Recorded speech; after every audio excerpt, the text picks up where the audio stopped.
That's strangely close to Daniel Jones from the Giants. Daniel, is that you? Beat the Chiefs. Show me. If the Broncos and Russell Wilson can show me that they can beat the Chiefs, then I will start believing. The crowd up. And so on this defense, and Kansas City won't snap the ball again. The Denver Broncos have beaten the Kansas City Chiefs. Dave Montgomery on the Lions, former Bear, gonna make this his revenge game for sure. David Montgomery gets the touchdown that ices the game. No! And there's a flag. There's flag. There's flag. There's flag. There's flag. Snap. Hold. Kick. Denver wins! Denver wins! Let's go! They open. No! What happened? Oh shit. Yo, what's up, everybody? Welcome back to the only football podcast tonight. We're going to discuss the AFC East. A lot of interesting storylines going into the 2024 season. Kyle and I are going to break down the state of the union of the AFC East and give you guys a couple reasons why they will or won't win the division. Of course, we're going to get some NFL news on the back end. Some deals have been signed. Some extensions have been given. And of course, we're going to end it all off with the chives with Kyle. Let's get it.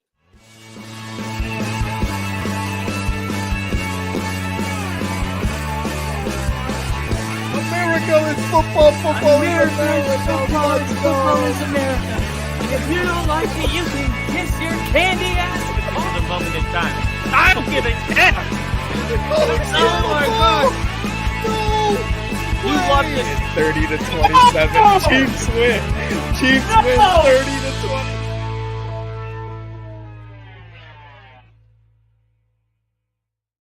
Woo! Hello? Mr. Goodell? Really? Really? 18 games? We'll talk about it tonight on the podcast. Let's go. Before we get into it, Rick, as a friend, how are you doing today? Are you having a good day? I am having Top five, no debating. Top five.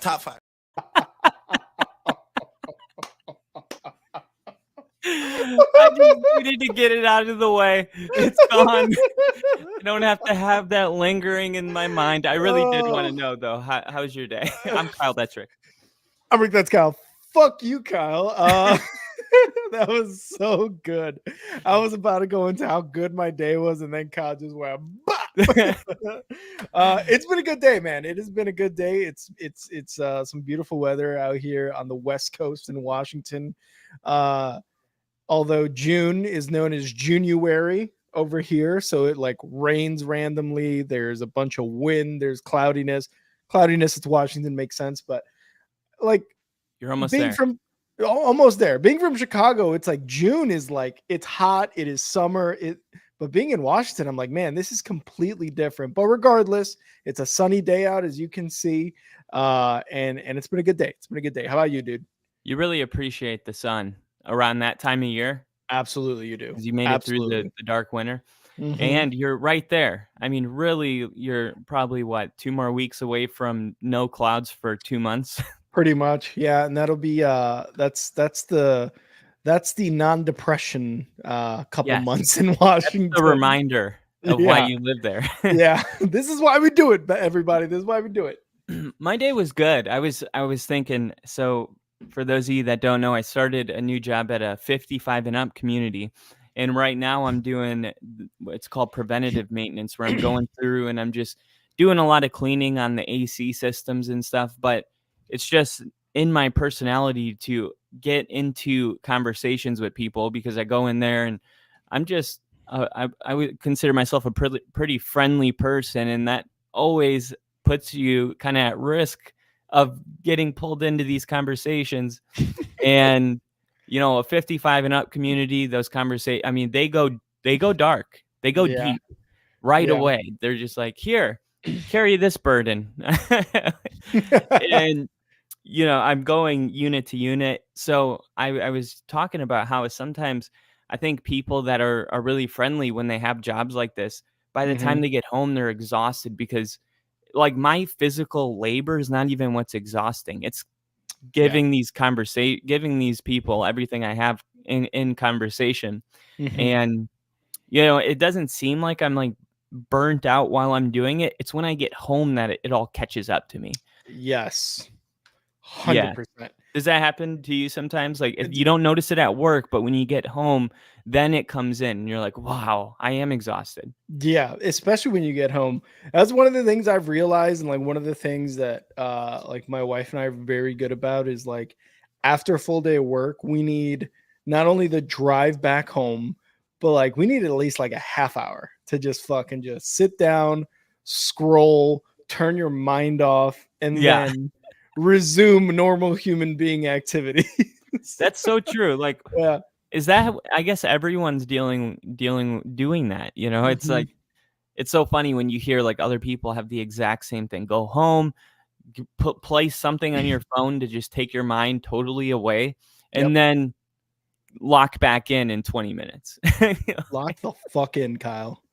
So yeah, we are happy to be here on this Thursday. We have news, but we're going to start off with something that we started last week where we broke down the AFC West and we're Yep. going through every single division. We're starting with the AFC. Like I said, we got the AFC West out of the way. We put a poll up in our community posts, Mhm. and you guys, with a total of 8 votes, have decided, the people have decided, all 4 of you, because Yep. the AFC East won with a 50%. If my math is mathing, that's 4 people. So Yep. for the 4 people that voted, today's episode is for you. We are doing the Mhm. AFC East deep dive. I'm excited about this one because you have a division with a little bit of everything. You have Mhm. Tua, the young guy that's working for a contract. You have the Yep. old vet that is not, I wouldn't say he's playing for a contract, but he's a bridge quarterback in Jacoby Mhm. Brissett. Mhm. You have the Hall of Famer in Aaron Rodgers, and then you have the great young quarterback that is trying to win a ring, and Yep. his team has a chance every single year. So you have a mixed bag of quarterbacks, Mhm. and it's no secret that Jacoby Brissett slash Drake May are going to be at the bottom of this list. And then you're going to have Josh Allen and Aaron Rodgers, either one or vice versa. Mhm. You're going to have Tua at number 3. But all 4 of these quarterbacks are in completely different situations. You have 3 of them with returning head coaches. You Mhm. have one of them with a new head coach, and not just that, a new GM and a new um, a new style of play, a new identity that has yet to actually be built. It's in the building process. That makes it really difficult for a young quarterback to come in. Yep. So I besides the 1, 2, 3, 4, how do you rank your quarterbacks? I'm excited to talk about these teams specifically because all 3 of those teams on top, you could make a case for why they could win the division.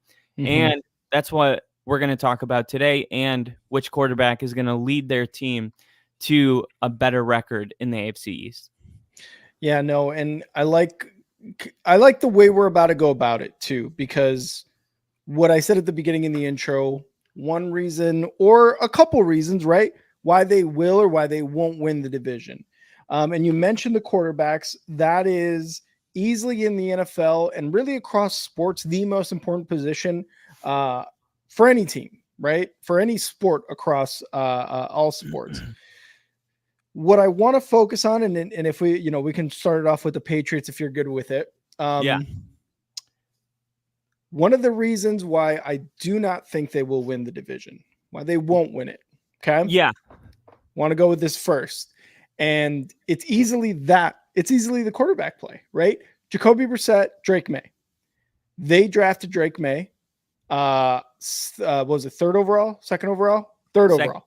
third. Yeah. Jaden Daniels, too. Yes, Jane Daniels went second. Third overall for Drake May.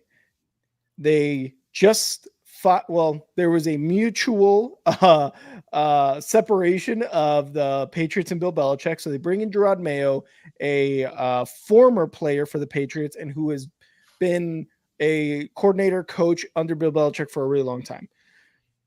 All that taken into account, the quarterback play is the most important, and what you will get out of Jacoby Brissett and Drake May will be very vital into how they're going to do. So the quarterback play for me is going to be one of those reasons why they won't. Again, we talk about how important it is. This is your field general. This is the guy who touches the ball every single play. You know, if the guy you want to go with is Jacoby Brissett, who has had his time starting, who has come in last season for a much worse quarterback at times. If that's what you want to go with, okay, cool. You have veteran leadership, and you have a guy that a lot of people across the NFL who have been on the same team with Jacoby Brissett say is a great teammate and a great person to be around. So you're already bringing a positive attitude into the locker room. And then, of course, you got Drake May there kind of in the background. They knew that Bailey Zappi and they knew that Mac Jones were not going to be it. That's why those guys are gone. So you have Jacoby Brissett and you have Drake May. As much as Jacoby Brissett is a great person, a great human being, a great teammate, he's just not a quarterback. You mentioned it, kind of a bridge quarterback to Drake May. Drake May came into the league, or came into the draft, I should say, as a guy who is not a finished product, who needs help in his footwork, which has been one thing that I've kind of like seen across the board in things that I've read about Drake May. One of those things where he is not a finished product and he needs to work on this very specific thing, which is fair. You're bringing a rookie head coach. Yes, he has been around these players. He has been around the organization. He has won Super Bowls with one of the greatest coaches of all time in the NFL, but there are still going to be a lot of things kind of up in the air. But the big one, for me at least, is going to be the quarterback play for the Patriots. One of the reasons why they won't win the division. Did you want to go ahead with your reason? Do you want me to go into why I think they will win? One of the reasons why I think they will win? There's a lot of reasons that they won. That's what you said, right? When that's true. Because that's difficult, because there's a lot of reasons that they won't. I'll save that for the end. I guess I would want to dive in a little bit to the Patriots and what they've done before I give you my my opinion on it, because the state of New England is much different than what it was last year. Bill Belichick out, like you said. Robert Kraft brings in a new guy and a head coach and a new general manager. The old is being enshrined in the Ring of Fame, and this is officially a brand new page. And I can't help but feel like for the Patriots, this is a season where I don't expect what happened to the Texans to happen to New England. But you do have a quarterback in Drake May that has a ton of star potential. And I know, though, that Brissett is going to start, because the videos that I've seen and the people that are at Foxborough watching practice have come out and said Drake May is working on his fundamentals while Jacoby Brissett is getting reps with the first team. Yeah. So it seems like the Patriots, even though they haven't come out publicly and named Jacoby Brissett the starter, if you just look at all of the signs and how Jacoby Brissett is leading the team in a way where Drake May still working on his fundamentals, especially after did you hear Tom Brady went on the Colin Cowherd show? I think it was today. And he talked about how quarterbacks need more time to develop and this whole drafting a quarterback and throwing him in, because remember, Tom Brady wasn't one of those guys that got drafted and started right away. Brock Purdy wasn't one of those guys that got drafted and started right away. Jordan Love, not that guy. You have a lot of examples. You have more than not. You have a rookie that's thrown into the fire. But when you give that quarterback time, it doesn't happen very often. But when it does, the chances of that quarterback booming is much higher than throwing him in the fire, in my opinion, just from what we've Okay. seen. So I think the Patriots are going to take that approach. I think they're going to allow Jacoby Brissett to get the first. I mean, he's a dependable bridge quarterback for this moment, and Drake May eventually is going to come over. I mean, he's just too gifted to keep off the field for too long. But overall, how much is it going to matter? Well, unless Drake May is like CJ Stroud and we got it all wrong. Because remember, CJ Stroud Yeah. was even the best quarterback in last year's draft. According to all the experts, it was Bryce Young. What if Drake May, there was a reason that for the last 2 years, everybody's been saying Drake May should be number 2. Caleb Williams, Drake May. And then Jaden Daniels had an incredible season. But still, remember that Drake May was one of those top 2 guys, and now he's on this team. I don't know why the hype just disappeared. It was a little strange to me. The fact that he's not even expected to start. You just don't see it from a number 2 overall pick, especially Jacoby Brissett is the quarterback. Like, it'd be one thing if Aaron Rodgers was the quarterback. It's like, no shit, you're not starting. But Jacoby Brissett is going to hold down the job. That's just really high to draft. We just don't see that. Who's the last number 2 quarterback to get drafted, have a bridge quarterback start over in week 1? I can't even think of it. Yeah, I fucking like, has that ever happened? You're saying like a bridge quarterback starting over like a top first round quarterback? Who's the last top 3 overall quarterback to be drafted and not get to start because they lose the job to a bridge quarterback? And I say this with so much just disgust, but Mitch Trubisky to oh my God, what was his name? He was the quarterback for Tampa Bay. Oh, let me look it up real quick. Bears quarterback 2018. They didn't start Mitch? Nope. 2017. All right. So it was Mike Glennon. That's a good example. I mean, if you weren't a Bears fan, there's no way in hell you would. Nobody would have thought of it, but I'm over here like, oh God, this is embarrassing. I have to admit this. And you haven't heard the media talk about this at all. But this is a once every 20 years type of thing that's happening right now. And there's been crickets because everybody just kind of got off the hype train with Drake May. But if he shows some of those flashes of how good he is, he's definitely going to get the job over Brissett. So when we're talking about the state of the Patriots, it's really hard when you don't know who's going to be leading the team and how long that quarterback's going to be leading the team. This brings a lot of instability for the franchise. I know that if you're in the building for the Patriots, you probably feel like you're doing the right thing, that you're not throwing a project quarterback into the fire, but it's just different. And it's hard for somebody from the outside to know what the hell is going to happen with the Patriots this year. We can assume a couple things. One, that Ramondre Stevenson is going to be really good. 2 years ago, we'll talk about him later, but 2 years ago, he had an incredible season. He proved himself to be a 3-down back. I thought if you were drafting fantasy, I thought he'd be a top 5 running back. But what do? They bring in Ezekiel Elliott. He loses his snaps. It's a down year. There's your sophomore slump. Now, I expect Ramondre Stevenson to come back and be really good. But aside from the running game, I just don't know what about the Patriots you really love. They have huge question marks at left tackle.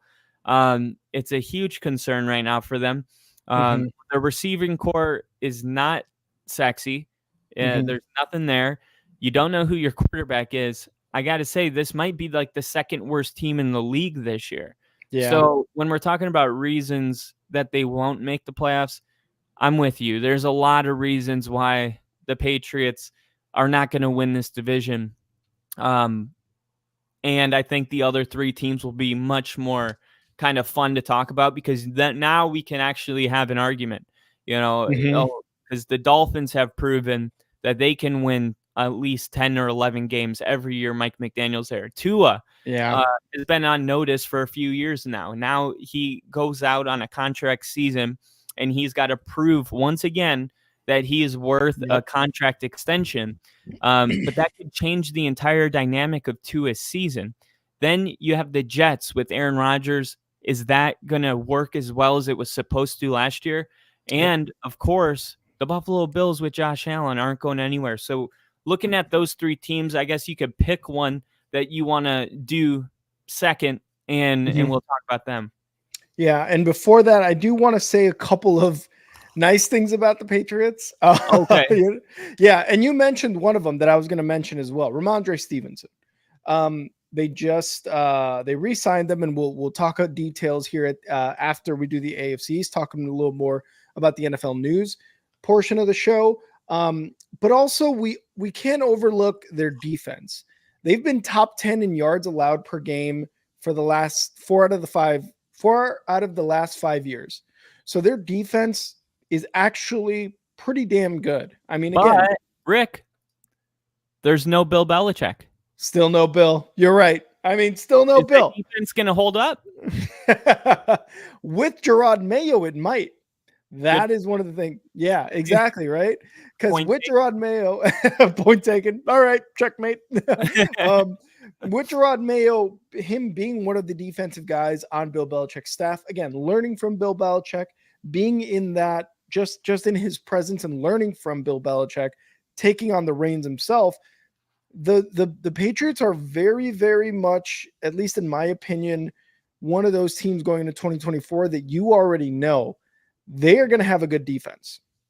No matter what the offense looks like or who is quarterbacking, the defense is going to be one of those constants, one of those things that you can lean on, right?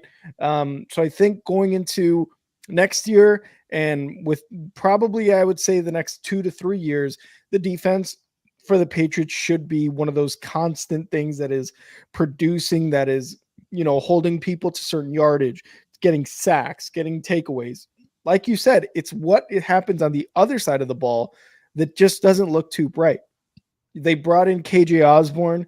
They re-signed their other wide receiver, Kendrick Bourne, who was someone. What'd you say? Who? Kendrick Bourne. Damn, Kyle with the disrespect. Kendrick Bourne wanted to be part of this. He got a 3-year deal to return to the Patriots. That could be worth up to $33 million. So he's one of those guys who really believes in what the Patriots are selling. And you always want a guy like that in there. Like, honestly, someone who has bought into the culture and has bought into the rebuild, and who is, may possibly be one of those leaders in 3-4 years when the Patriots are probably a playoff team again, with what the hope is that Drake May is the franchise quarterback. So there are a couple of positives. And again, KJ Osborne, they brought in their offensive tackle guard, Mike Onwenu. They brought him back on a deal. So they are keeping a lot of the roster from last season, trying to keep them intact. To make sure that the quarterback is protected. So there are some things that I will look at and be like, okay, the Patriots have a shot, but that shot is like very, very low. But there are some positives to look at if you're a Patriots fan. We don't want to just shit on the Patriots, but there are some positives. Yeah, and you look at their draft, and they really stuck to their board. And fair or not, the receiver that they drafted, Jalen Polk, I believe his name is. Yeah. He's going to be compared to the Chargers wide receiver Ladd McConkey. Yeah. Because the Patriots traded out of that spot with the Chargers and waited till the 37th overall pick to draft their biggest need at wide receiver. But they stuck to their board. It was more of a systematic preference. They'd wanted the versatility that Polk brings.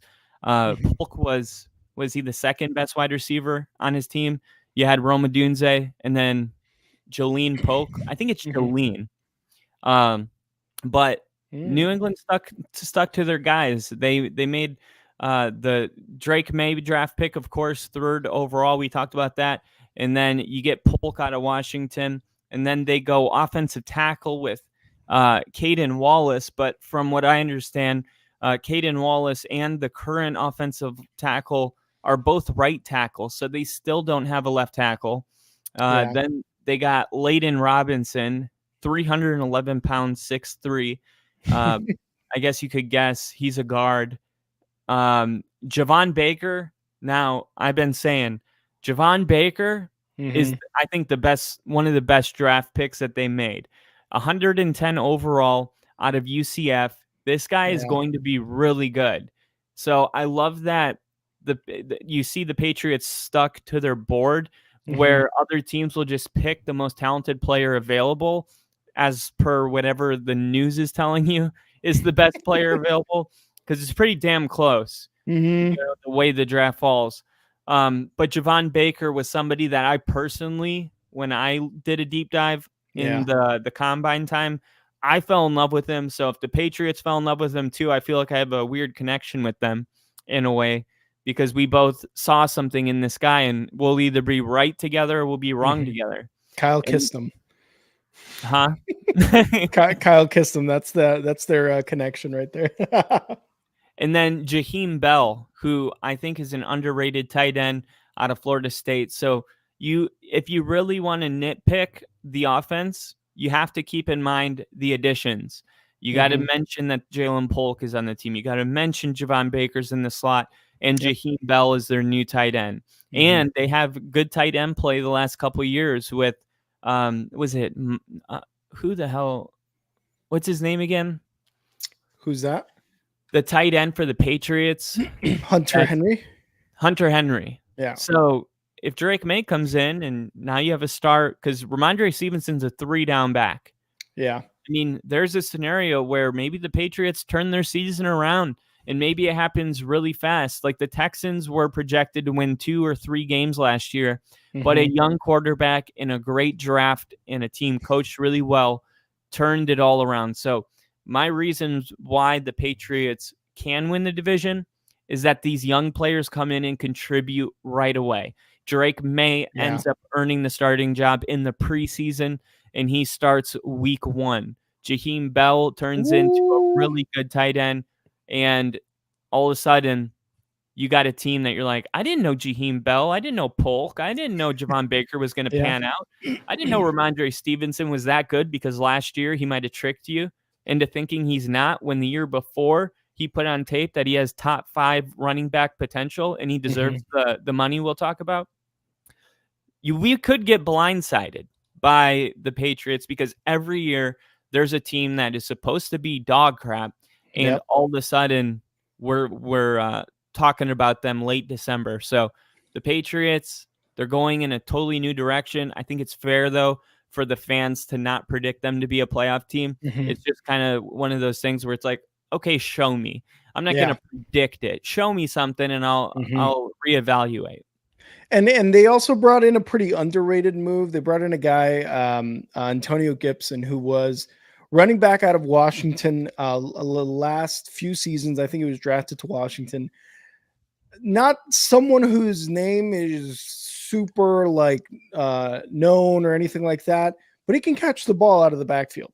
Very Austin Eckler type, where he is very, very crucial and important in the pass game for a running back. When you have a guy like Ramondre Stevenson, like you said, 3-down back, but then you've also got this guy, Antonio Gibson, who can run the ball and, do a quick little wheel route, dump it off. He gets a few yards here and there. So it is a very low-key signing by them, but I think an important one. And it is a pretty crowded backfield with Jermichael Hasty and Keshawn Vaughn as well. But still, he can absolutely do some damage from the running back position. Yeah, no, totally agree with you. And moving on to the South Beach Dolphins that play in Aventura, we're going to talk about the Miami Dolphins. And we mentioned Tua playing for a contract season. Rodgers and Tua, we're not going to talk about Rodgers now, but they both have injury concerns. If the recent past is still in the forefront of your memory, and Tua was able to stay healthy last season, I think when it comes to quarterbacks, it's hard for me to say that if they can stay healthy. I always feel like they will. Like deep down inside, I never feel like a quarterback is going to get hurt. Even a guy like Tua, who had a lot of concussions, I think I wouldn't bet if there was a bet that he misses a game next year. I wouldn't bet that. So Yeah, you're kind of wishing ill on someone, and you shouldn't do that. yeah, but aside from that, I'm just trying to give you a metaphor that I truly don't feel like I would feel confident in saying Tua misses time next year. Even though he's had those, just personally, this is how I feel personally, even though he's had those injuries. So now there's a massive difference between playing with a security blanket financially and playing for a contract. We've seen it work both ways. We've seen quarterbacks go out and prove, like I think Dak Prescott did that in his last year with the Cowboys. Had a good season. They gave him the money. But you've also seen quarterbacks not have their best season under those type of conditions, not having the team kind of just, hey, we believe in you. That can hurt a player. Now, Tua, from what I understand about the way he grew up in his family, he's very family oriented. So I think his dad's his best friend. Like he's got good relationships. So I don't see Tua as one of those guys that's going to crack under pressure because he just seems to me like he has a good support group where he can stay calm in these conditions. But make no mistake about it, the Dolphins are waiting to see if he should be paid or not. That is still something that's being evaluated. If they were going to give him a contract, it would probably be like Daniel Jones's contract, which they gave to Daniel Jones saying, you're good enough to stay, but you need to show us something to get one of those 10-year, 7-year contracts. We're not there yet. Yeah.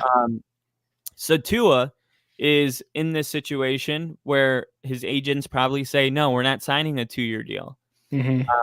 This guy is almost led the league in all the major passing statistics the last couple of years. Just because you guys don't want to or because he had concussions doesn't mean he shouldn't be paid like he's great. And Tyreek Hill also being on this team with Jalen Waddle, Devon Achane, Raheem Mostert, Bradley Chubb, Jalen Phillips. Like you go through this roster and it does look like one that is gearing up for a Super Bowl. And I think they felt that way last year. Last year, they were all in. They're like, let's just go win the Super Bowl this year. Unfortunately, what happened in the playoffs happened. But I think looking at the Dolphins, some of their offseason moves kind of tilts the scale towards being a deep postseason playoff team. They got Jordan Poyer, the safety. They agreed on a 1-year deal. Shaquille Barrett, who led the league in sacks the year he left Denver for Tampa, is now on that team. They added Jonnu Smith, another tight end option from Atlanta. Jaden Brooks, a linebacker. And they had a pretty good draft. They also got Kendall Fuller from the Commanders. I feel good about the Dolphins. The question is not whether the Dolphins are a playoff team. The question is, are they going to win a playoff game? And that I'll give back to you, that question, and how you feel about the Miami Dolphins. Because as far as I'm concerned, Mike McDaniel is going to have this team winning double-digit games because he's proven that he's one of those coaches. So I don't know. I could see people that are just not in on the Dolphins, kind of like the Dallas Cowboys, where it's like, we've been there, done that, you know? Yeah. But I don't know if it's fair because it's only been 2 years of been there, done that, and it's hard to win a Super Bowl. How many times was John Elway in one and he lost? You know, or it's hard to get there. So are the Dolphins better than they're getting credit for? Oh man, that is a very good question. Are they better than what they're getting credit for? I think so. Like you said, they get a lot of their what's the word? A lot of their stink, I would say, based on Tua getting concussions and being out. Like their scrutiny. Yeah, like getting scrutiny on that, like just being like shit on for certain reasons. And we got Lil E in the chat, Lil E. But they're getting shit on quite a bit because of like the whole Tua thing. Even in the offseason last year, it's like, oh, here's Tua underthrowing Tyreek Hill, all that speed, and he's still gonna have to slow down, right? Like there was all that shit being put on them, and then what happens this year is they have an incredible run of offense. And as soon as Tyreek Hill misses some time, it's like that offense is gone, right? We said it and we talked about it a little bit during the season last year. It's like when it's just Jalen Waddle out there or when it's just Tyreek Hill out there, it's like the offense is lost. They now know who to put this on. So that can be a little bit of negativity on Mike McDaniel. But like I said, I don't think they're getting enough credit because they have a ton of weapons. Tua at this point has done so much for that organization, especially after getting rid of Flores and bringing in Mike McDaniel, who Mike McDaniel and Tyreek Hill are the reason that that the Dolphins can win this division. Like those are the guys right there.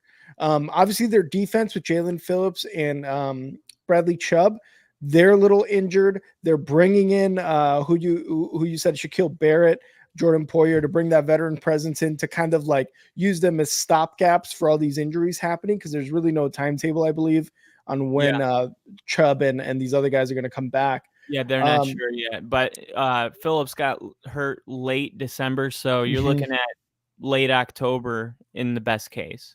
Yeah, see, and like that's a rough start to your season when one of your better defensive guys is missing the first few weeks of the season and then has to get back into it kind of in the first half, right? Like the latter half of the first half of the season. So I look at Mike McDaniels and kind of what the culture he's brought in.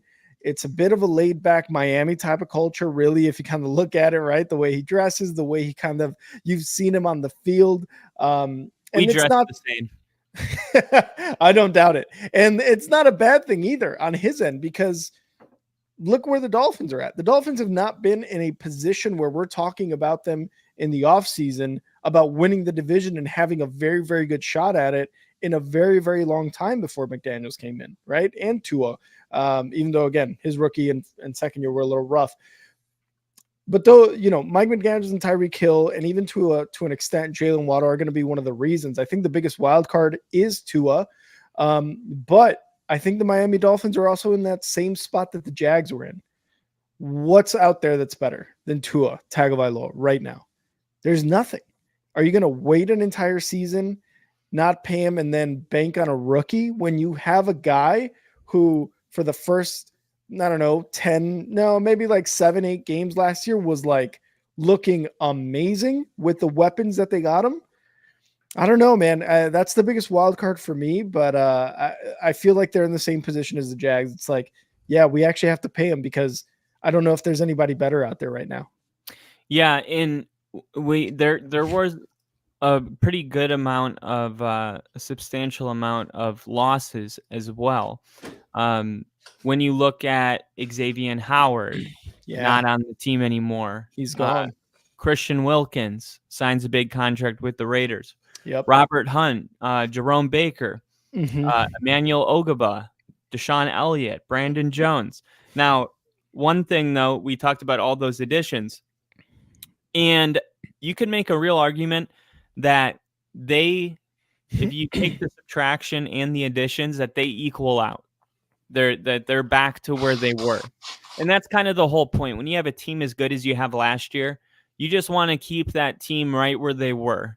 And there's this thing called the Pro Football Reference player value. It's an approximate value that's put on a player, and it's like a number. So you would have, for instance, let's say Xavier Howard's were 7.9.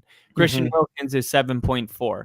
So when you add it up, and it's obviously not close to an exact science, but when you look at the average annual score of key players the Dolphins added and deleted, it's 9 and 9.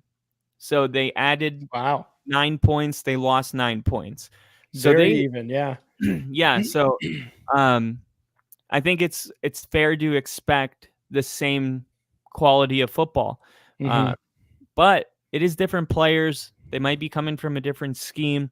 It might take a little while to get rolling. Maybe they could they'll probably start like 3-2, maybe something like that. But expect them to kind of pick it up, get into gear towards the end of the season. Mm-hmm. And I don't know, like this division's really difficult for me because just like when you talked about the playoffs on our last episode, you go through the AFC and you go, well, the Dolphins can't make the playoffs because then you got to take the Jets out, or the Jets can't because then you're taking the Bills out. Yeah. Because if you're saying there's going to be 3 playoff teams from this division, then what do you do with Trevor Lawrence and the Jags? What do you do with the Houston Texans? And yeah, it's really hard because we have to pick who's going to be. And I don't know if the Dolphins would be my favorite in that formula, because I could have the Dolphins over the Bills. I could see that, but I don't know if I could take the Dolphins over the Jets. That's the one that I'm like, I don't know about that. That's a pretty beast of a team that they have. But if you're a Dolphins fan, you're like, that's bullshit. We already have a proven head coach. We have a quarterback that throws for 4,500 yards. We have a receiver that could get 2,000 yards in a single season. Yeah. And Rodgers hasn't even played a snap, for the Jets. Yeah. So, and Robert Saleh hasn't proven to be a great head coach. He was a great defensive coordinator with the 49ers, but what has he done to make anyone believe? He's just a very personable person. He's a handsome guy. I mean, Kyle's got a crush. No, it's actually Colin Coward with the crush, because I was watching. He's like, he's just such a likable guy. He's just like, when he walks in the room, he has that aura around him. And then you watch Hard Knocks and you're like, yeah, he kind of does. So he might have great relationships with players. All that's important. But what has he done as a head coach to make you think that he is going to coach his team better than Mike McDaniel is going to? Yeah. And it's a fair question. I mean, you're putting all your eggs in Aaron Rodgers' basket. That is it. It's like, we either win the Super Bowl because of Aaron Rodgers, or this whole thing was a failure. And it's a lot of pressure to put on a guy that hasn't played in a long time, hasn't thrown for 300 yards in almost 3 years in a game. I mean, it's been a while. Yeah. Now, I'm still leaning towards betting on the Jets, but if you're a Dolphins fan, it's like, we're the most consistent thing in the division right now. We are not third. We should be the team that people are looking to, like, oh, the Dolphins, you know what you're going to get. You're going to get 10 or 11 wins. Tua's going to have a good season. Tyreek might break a record, and Mike McDaniel's going to be wearing joggers. Like, what we are. And I think the vape on the sidelines. Yeah, I think it's fair for Dolphin fans to say, hey, this is our division to lose. Yeah. And yeah, I was going to say, to be fair, that's exactly what happened last season. Real quick, we got Bill in the chat. Howdy party people, says Bill. What's up, Bill? Thanks for back, baby. Thanks for joining us. Little to the left. Well, mine's a little more to the right, actually. Regardless. Your right or my right? Yes. Whichever hand you use, that's just right. Circling. It runs out of room and it jumps to the other side. I've showered with that guy. I actually wrap it around my waist, use it as a belt. But no, that's fair. Like you said, Dolphins fans are absolutely like, this is our division to lose. But guess what? That's exactly what happened last season in the final game against the Bills, right? Like, or was it against the Bills, the Week 18 game where they lost it, where it was like, whoever wins this game wins the division, and whoever loses it is a wild card. So yeah, I forgot about that. Yeah, so the Dolphin fans and the Dolphins in general, they should be feeling that way because, again, that's exactly what happened. But they just can't have collapses like that. And I like the transition with the Jets because when we look at the Jets, we talk about Robert Salah and how you said, has he proven that he is a good coach in the NFL? And the answer is not really. The thing with the Jets is, with really, really terrible quarterback play and terrible offensive coordinating last season, they still got 7 wins. So they were the Falcons of the AFC. They played really damn good defense and somehow got to almost 8 wins, almost a division title. The Falcons I'm talking about. Yeah, the defense is going to be nasty for sure. Yeah, you got names like Sauce Gardner, Quinnen Williams on the defensive side, and you got a guy who had plenty of success with big names on the defensive side in Robert Salah coaching those guys. Yeah. So clearly, the defense is going to be one of the top things in that team. It again goes to Aaron Rodgers. That is where this whole thing can fail miserably, like you said, or they're going to be a Super Bowl bound team. And that is the only reason I think I'm going to pick the Jets that they will win the division is Aaron Rodgers. Can he stay healthy throughout the entire season? You said it yourself. He hasn't thrown for a 300+ yard game in almost 3 years. He missed all of last year. He is being there. He is a unexcused absence from OTAs or mini camp, whatever it is. There's already things swirling around him. I don't know how big of an issue they are. A lot of players that talk about this, like on the NFL Network or ESPN, are like, it's not that big of a deal, guys. Like, yes, it was unexcused, but also the Jets could have excused him and not made this a big deal. Regardless, the language being used, the fines, whatever that deal is, let them handle it. I really do not think this is a huge deal with Aaron Rodgers missing time.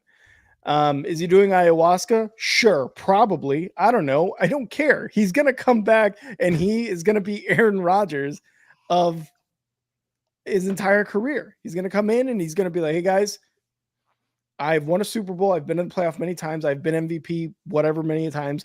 Let's go out there. Let's win some fucking football games. It sucks when you don't have that guy around, but still going to be Aaron Rodgers. Yeah. And I was just going to say about the ayahuasca. Aaron Rodgers is one of those people that I think some people call it, what do you call it? Like self-absorbed. But I don't call it that because I kind of tend to do the same thing where I think about possible outcomes way down the road. Mm-hmm. And it's possible that Aaron Rodgers, who happens to do that sometimes too, has already thought, if I win the Super Bowl and I win MVP of the season, there's going to be a lot of press. And he's been going to all these major podcasts. Wouldn't it be cool to be like, I did ayahuasca before that season started because I've never done it that close to the start of the season? Whatever, he might have a reason, but I think his thinking is like that would bring a lot of attention on ayahuasca. And I know that's what he does want to do, is he wants people to know, like, hey, these psychedelics can be medicine. They, Mother Earth can connect with you in a deeper way. Actually, I just talked to my dad. He's going to Costa Rica to do ayahuasca. And if you know my dad, you know that is not him. Like, my dad does not do that. He's not even a big Aaron Rodgers fan. He trying to find a way to deal with, just mood things and feeling down and bad, but for no reason. So there has been an awareness kind of spread on this where he's like, you know what, it's worth a fucking try. Like, maybe, why not, right? Maybe it'll work, maybe it won't, but I got nothing to lose at this point. And I think Aaron Rodgers maybe wants to bring that kind of storyline. If he believes he's going to win the Super Bowl, like, there you go. That would be something that no sports athlete has ever said. Like, I went on a retreat before the season started to face my demons before I took my first snap. Like, I saw the Super Bowl in a Jets uniform while I was on fucking ayahuasca. And I was playing against myself, but I had to kill my ego in order to win. Whatever. Everyone on that defense was me. I'm like, yeah, I'm with you. I'm like, whatever. I don't really care. The fact that the media is making such a big deal about this is just because it's June. It's June. There's nothing to talk It's the about. dead season right now. It's Yeah. the dead season. Everything's a huge deal right now. But Yeah. what's the most important is how the players feel about it. Mhm. And the players are not mad about it. They all understand it. This is all outside noise. And that's what's different. It's like internally, the vibe is way different about this retreat than it looks like on TV. Because on TV, they're like, is this a concern? How bad is this? Is this a terrible look on him? Mhm. All that kind of stuff. But Al has come out and said nobody in the building is mad about this. So it's June. I look at It's the June. Jets, though, and I think to myself, they have one of the best rosters in the league. And you mentioned that defense. That defense is absolutely insane, and they're going to be coached by Saleh. The Jets over-under for win total is at 9.5. Yep. So they entered the season with pretty high expectations, almost double-digit wins. Mhm. They have an implied probability of 61.8% chance to win at least 10 games. They only won 7 games, like you said, last year. But given the fact that the team didn't have its quarterback, Yep. that could be viewed as a success for the Jets. Yep.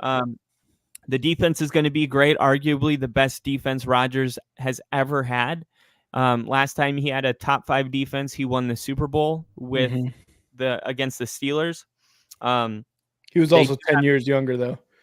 He was also 10 years younger, which is honestly a really fair point. Yeah. That's one of the things that some people are like, what are we going to get? Is Rodgers going to be what Yep. he was? Like, Yep. because when did he really hit the hill? Because think about it. He had that one season with the Packers, his last season, but he was a back-to-back MVP the 2 years before that. He was. And nobody really considered after that Packers year that he hit the father time is caught up. No one was talking like that. Actually, when he got to the Jets, it was all about Super Bowl. They're a Yep. Super Bowl team. And Mhm. now he hasn't played since those expectations. So it's like, what is Rodgers going to do? Is he going to come out and be playing at an MVP caliber level at 41 years old? Or Mhm. were the early signs of him hitting that wall his last year with the Packers? He's not going to get back to that level. Now, that's like a valid concern. The And Jets, yeah, go ahead. oh no, go ahead. Well, is this about what I was just saying? Because I was going to shift to a different part of the Jets. Oh, well, I was gonna say like what you were saying about how they have him at 9.5 wins, like the over under. This is why I mentioned the Falcons, where the Falcons got Kirk Cousins, and immediately I was like, they're a playoff team, they're a division winner. That's exactly what you get with Rodgers here in the same situation. The Jets won 7 games with well below mediocre type quarterback play, and you bring in Aaron Rodgers, you expect for him to have the full season. That 9.5, I feel like you have to bet the over. Like that is going to happen. They are gonna get double-digit wins with Aaron Rodgers there. For sure. I think so. I really do think so. And we talked about the AFC North, as well as I think like the NFC North is one of the other ones, like with the Bears, the Vikings, the Packers, blah, blah, like one of those interesting divisions.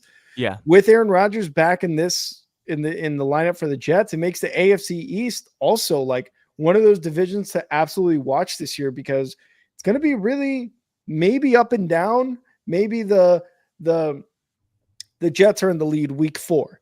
And then all of a sudden, week 7, you got the Dolphins. And then by week 10, the Bills are actually in the lead. And they're all within like 1 or 2 games of each other. And, because of that reason, because of Aaron Rodgers coming back in, because of the movement of free agents or the subtractions that these teams have made from their current roster or from last year's roster, like that makes them all maybe more neck and neck than usual, right? Like the Dolphins lost Xavier Howard. They don't know a timeline on their defensive guys. Is Tua the guy? The Bills lost a ton of their veterans and Stephon Diggs. They drafted a guy. Will it be the same? The Jets, will they be a Super Bowl contending team? with Rodgers, and will Rodgers stay healthy, and will that defense continue to, dominate the way they have? And then obviously the Patriots, it's like they're a wild card too, because their defense has been stellar, but it's really the offense that is the biggest question mark. So it just makes this very, very interesting division to watch too. Yeah, and Aaron Rodgers and Derrick Henry find themselves in a similar situation where they're both towards the end of their career in their Hall of Famers. But think about this side of it. If Aaron Rodgers was playing at a level 10 2 years ago, he might be playing at an 8. Let's say he did start going down, but think about it. The Jets, come on, man, I'm serious. I just felt like Joe Biden. No, I'm serious. So even if he is playing at a level 8, with the type of team that the Jets have, that might be enough for them to get to a Super Bowl. They might not need Rodgers to be playing at an MVP type of a year when the Packers had a lot of question marks all around the team. Aaron Rodgers was keeping that team a playoff team. Now it's like Manning at the end of his year. Hey, we have a really good team. We just need you to, even on his worst season with the Broncos, they won the Super Bowl. Yeah. The Jets have that type of a defense as well. And Aaron Rodgers is playing at a higher level than Manning did his last year. Manning was getting benched. So, yeah, you can win a Super Bowl with great defense and a Hall of Fame quarterback. And Derrick Henry, same thing. You might have gone from a 10 to an 8, but he's still better than the majority of quarterbacks in the NFL. Yeah, the prime might be over, but Derrick Henry's still a guy that could take the Ravens over the hump to the Super Bowl. Rodgers is that for the Jets this year. Yeah. And like you said, the schedule is far from easy. They play the 2 AFC East opponents who were both playoff teams last year. And they also are playing 3 other teams that are going to be in the playoffs. The Rams, Steelers, Texans, and 49ers. So they play 4 other playoff teams. They have the 3rd hardest schedule based on who teams were last year. Yeah. The schedule is far from easy. So I could see a scenario where the Jets don't win 10 games. Okay. If it's just 10 games it's hard. I think they do. I'll put it that way. But when you look at their schedule, that's like the ultimate wild card X factor here, is that was like not the same thing. A wild card is not an X factor. That's the X factor of this whole thing, though, is that the Jets are not going to have an easy game week in and week out. So if this whole thing takes 8 weeks to really start gelling, that might be, 4 or 5 losses. Yeah, and it could be a similar thing to what happened to the Bills and Tom Brady last season, and Tom Brady. It could take a while, and the shitty thing is, like, because then you're playing catch up at that point, and now it's kind of like what I was saying: who's in the lead of the division, and if our schedule is one of the tougher ones, just again based on playoffs and records, will it be the same this year? And based off that, can we get enough wins, string enough wins together to catch these guys? And what's their schedule look like? And how are the teams in week 4 looking for their opponents for weeks 5 through 12, right? Because that's a big chunk of the season where you see a lot of people jumping divisions or starting to get into the groove of things with their team. So a lot of things that are very, very important. And honestly, I'm very excited to see when you finally create your strength of schedule based on all these other factors. Like, that is going to be a very, very good one. But yeah, man, it's true. Like, the Jets could start off really slow based on a lot of factors. And moving to the Bills, the Buffalo Bills, the 4th and final team in the AFC East. Personally, I think the Bills had an underrated offseason relative to public perception. Like, people haven't really been talking about the Bills this offseason. A lot of people are treating the Bills like they're going to just have a bad season this year. They've lost Stephon Diggs. You can't lose a guy like that. They had losses on defense that were substantial. And They've done a nice job of replenishing those positions, but Buffalo still has Josh Allen. Mm-hmm. And Josh Allen is that guy. He is a bad man. He is going to win football games if he has to put the whole team on his back to do it. We saw him do it last year. The Yep. Bills were 6-6, and I think Josh Allen didn't lose another game the rest of the season. Mm-hmm. And that was after they fired their offensive coordinator. I mean, Josh Allen has proven to us every single year that this team can contend for a Super Bowl, but it's one of those things where we get bored talking about it because it hasn't happened, and you lose Stephon Diggs. I'm not going to say who cares, but Stephon Diggs didn't have his typical season last year. I know he had over 1,400 yards, and that was a down year for him, which shows you how good he is.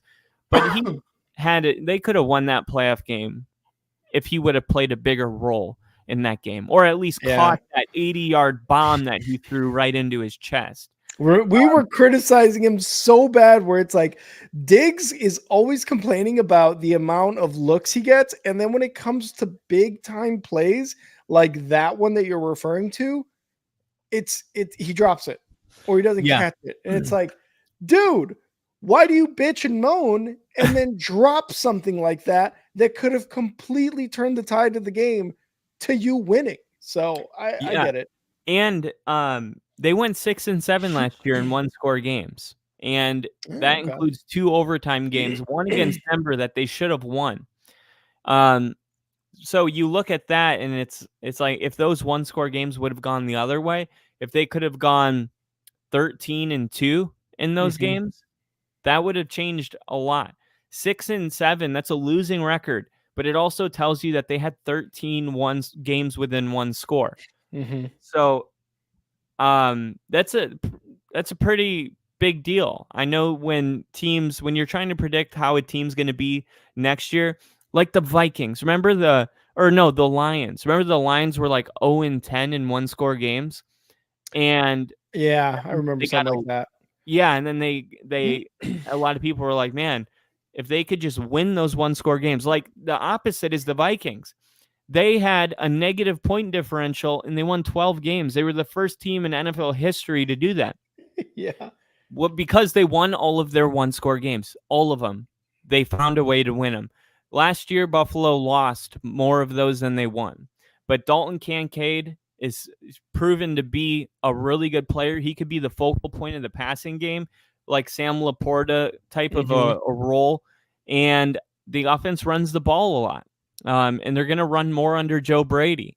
So I look at this team currently, and I think, they're probably the team to beat in the division. It's the Buffalo Bills. It's Josh Allen.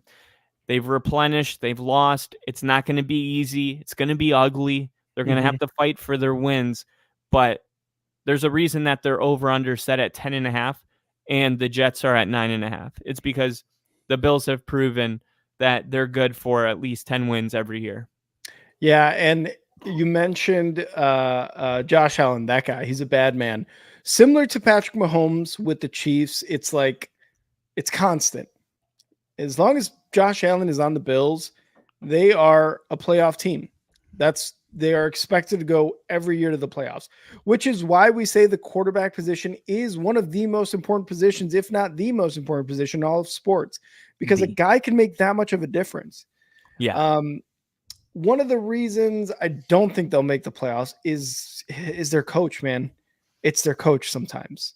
Their coach, why can't I think of his name right now? We don't do names here on the Only Football Podcast.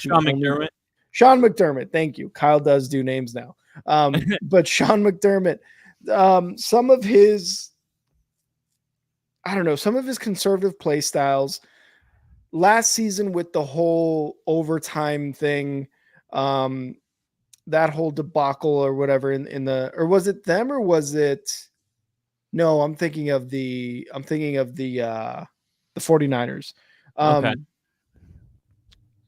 It's just the conservative style of play that he plays sometimes. We saw it when they went, shot for shot against the Kansas City Chiefs a couple of years ago in the divisional round. They met them again last year, and we all thought it was going to be a different story. And you saw some of that offense kind of just like go downhill. Josh Allen was trying to take over again. You mentioned Joe Brady. Under Joe Brady, Josh Allen passed 2.5 times less. They for 18 yards fewer, and they ran the ball more. You saw the running game and the balance on both of those parts of the offense really get them through and push through to win the division last year once Joe Brady started, calling the plays. So you saw like just a lot of good things come out of the offense, and not just from Josh Allen. It was the running game. It was passing less. It was Josh Allen being able to be himself while also being able to rely on the run game and his offensive coordinator for the first time in a while. But their head coach, I think, again, Sean McDermott, is going to be one of those reasons they can lose the division. But another one I think is the wide receivers as well. They brought in Keon Coleman. Obviously, they got rid of Gabe Davis and Stephon Diggs. They still have Shakur from last season. Mm-hmm. The wide receiving core isn't amazing by any means, especially with the loss of Stephon Diggs. Again, we mentioned the tight ends with Dalton Kincaid and Dawson Knox. That's still going to be something that hopefully, continues to progress. But that wide receiver room continues to be it's an unproven group. You got a rookie and you got a second or third year guy in Shakur there. You hope that they can continue to, under Josh Allen being quarterback, they can continue to move in the right direction. And one of these guys really does become a solid number one wide receiver for Josh Allen. Because if not, and you bring in a running, or you bring in a run game under Joe Brady that was doing really well last season, but you take away the wide receiving, the pass game, now you become a one-dimensional type of team, right? Like now maybe it's starting to look a little bit better for defenses. Like, hey, all we have to do is contain these wide receivers from Josh Allen, and they're going to go straight running the ball. You know what I mean? Yeah. So that can be like another negative other than Sean McDermott. And of course, all of the veteran leadership they lost on the defensive side, Poyer being one of the main ones. You got Micah Hyde, and they did draft a safety who is going to compete for the safety position with a couple of the other guys there in that room. But like you said, with Josh Allen there, 10.5 games is the over-under in Vegas. It's for a reason. Josh Allen has proven it, and I think he could do it on his own, honestly, if he has to. Yeah, and I'm glad you bring up wide receiver, because that's what I had written down for my reason why the Bills won't. I told you the reason that they will. It's kind of same as yours, Josh Allen. But if I were to say why the Bills don't make it, it's because the loss of Stephon Diggs is a big deal. And it takes away Josh Allen's only playmaker on the offensive side of the ball. And like you said, they have a pair of promising young receivers in Shakur and Coleman. But you know how common it is for young receivers to drop the ball, not be focused, lining up wrong, forgetting the play. It's just common. And now you're asking those guys to go fill one of somebody that will be in the Hall of Fame. Go fill that guy's spot. With all that said, Chase Claypool could still be an X factor for Buffalo on offense. He had a really good start to his career in Pittsburgh, but he's had to deal with poor quarterback play for the last couple of years, which he's only had 50 receiving yards in those 3 years. So, but from what we're hearing from the practice facility, he's impressed everybody in the offseason. Time will tell if he's going to repair his damaged reputation as not that guy. But from what we're hearing and what we know, Chase Claypool, he might still have he could have a comeback player of the year. It's Josh Allen. He does. Yeah, if he does. Well, it's all about having that quarterback. And if Chase Claypool can get an early rapport with Josh Allen, he's going to be the guy that he's looking for. Chase Claypool, he wants to be focused. He doesn't want to just fizzle out of the league. Not like this. So, yeah, Buffalo Bills wide receiver, ton of question marks around the board. But potential answers, we'll have to wait and see. Yeah, exactly. I totally agree with that. Man, if Chase Claypool really does become a guy like that, man, I'd be mad because of what happened in Chicago and the terrible productivity that he brought to the wide receiver position when he was supposed to bring something to that wide receiver position in the Bears. But obviously that is all gone. The Bears are in a much better direction and I'm happier. So I You're don't just wish mad any. that Roma Dunze is there, not Chase Claypool. No, 100%. I'm so mad. I hate Roma Dunze. I love you, Rome. Such a But downgrade. but all that being said, Kyle, let's go down to our predictions. Let's predict, just like the little banner over there says, who is going to win the AFC East. Do you wanna start off first? Or you want me to go first? You can. I'll start. Okay. Okay. I'll I'll start by talking. Do you want to say the team that wins or the team that loses? uh The team that yeah, wins. let's go fourth to first. Okay. Fourth is probably same as you. I got the New England Patriots. Um, the the Yeah. Pats are definitely in a rebuild right now. Unlike the other teams in their division, they have an uphill battle. They're not thriving right now. They got Drake May, but that's going to take some time. We talked about Jalen Polk. I just think that this Patriots team are in a bad situation as far as their divisional opponents. This is one of the tougher divisions in the NFL. So if you have a team with question marks and a young quarterback, a bridge quarterback, new head coach, that's tough for any division, let alone a division that had two playoff teams in it last year. And they Yeah. could have had three if one of the quarterbacks stayed healthy. So this division, had it brought three, this is like the AFC North. It's just loaded with talent, except the AFC North doesn't really have a weakest link. It's Russell Wilson, but you wouldn't necessarily say that. I don't know. There's still optimism with Russell Wilson. There's not with Jacoby Brissett. But we know that Jacoby Brissett is going to bring a good level of play, but Mhm. not enough to not come in last. Yeah, I was gonna say I agree with that. I also got the Patriots fourth, pretty much for all the reasons you're talking about. The quarterback position is the biggest question mark. Gerard Mayo is a rookie head coach. That is also something to look out for. But like you said, there is something to be said about teams that are projected to be just bad because of the situation they're in. And then they come into the season and do things that a lot of us did not expect, just like the Texans did last year. Did not expect for them to make it, to win one playoff game last season. And that's exactly what they did. They put up a fight as well. So there's a lot of things to say for the Patriots. They're going to have a really good defense. Ramondre Stevenson, as well as the addition of Antonio Gibson, are going to make them pretty decent on offense. But again, the quarterback positions is a big question mark. What type of Jacoby Brissett will we see? When will we see Drake May? Because I think that is an inevitable thing that's going to happen is he's going to start games. It's just a matter of when. And then, of course, Gerard Mayo as the rookie head coach. I've also got the Patriots in fourth. Well, I'm shocked that we agreed on that. Kyle is literally shocked. No, not at all. Not at all. My number 3 team. Okay. Ooh. My number 3 team. Who do you think my number 3 team is? I think I gotta go. I think I'm thinking. I think you're thinking Dolphins.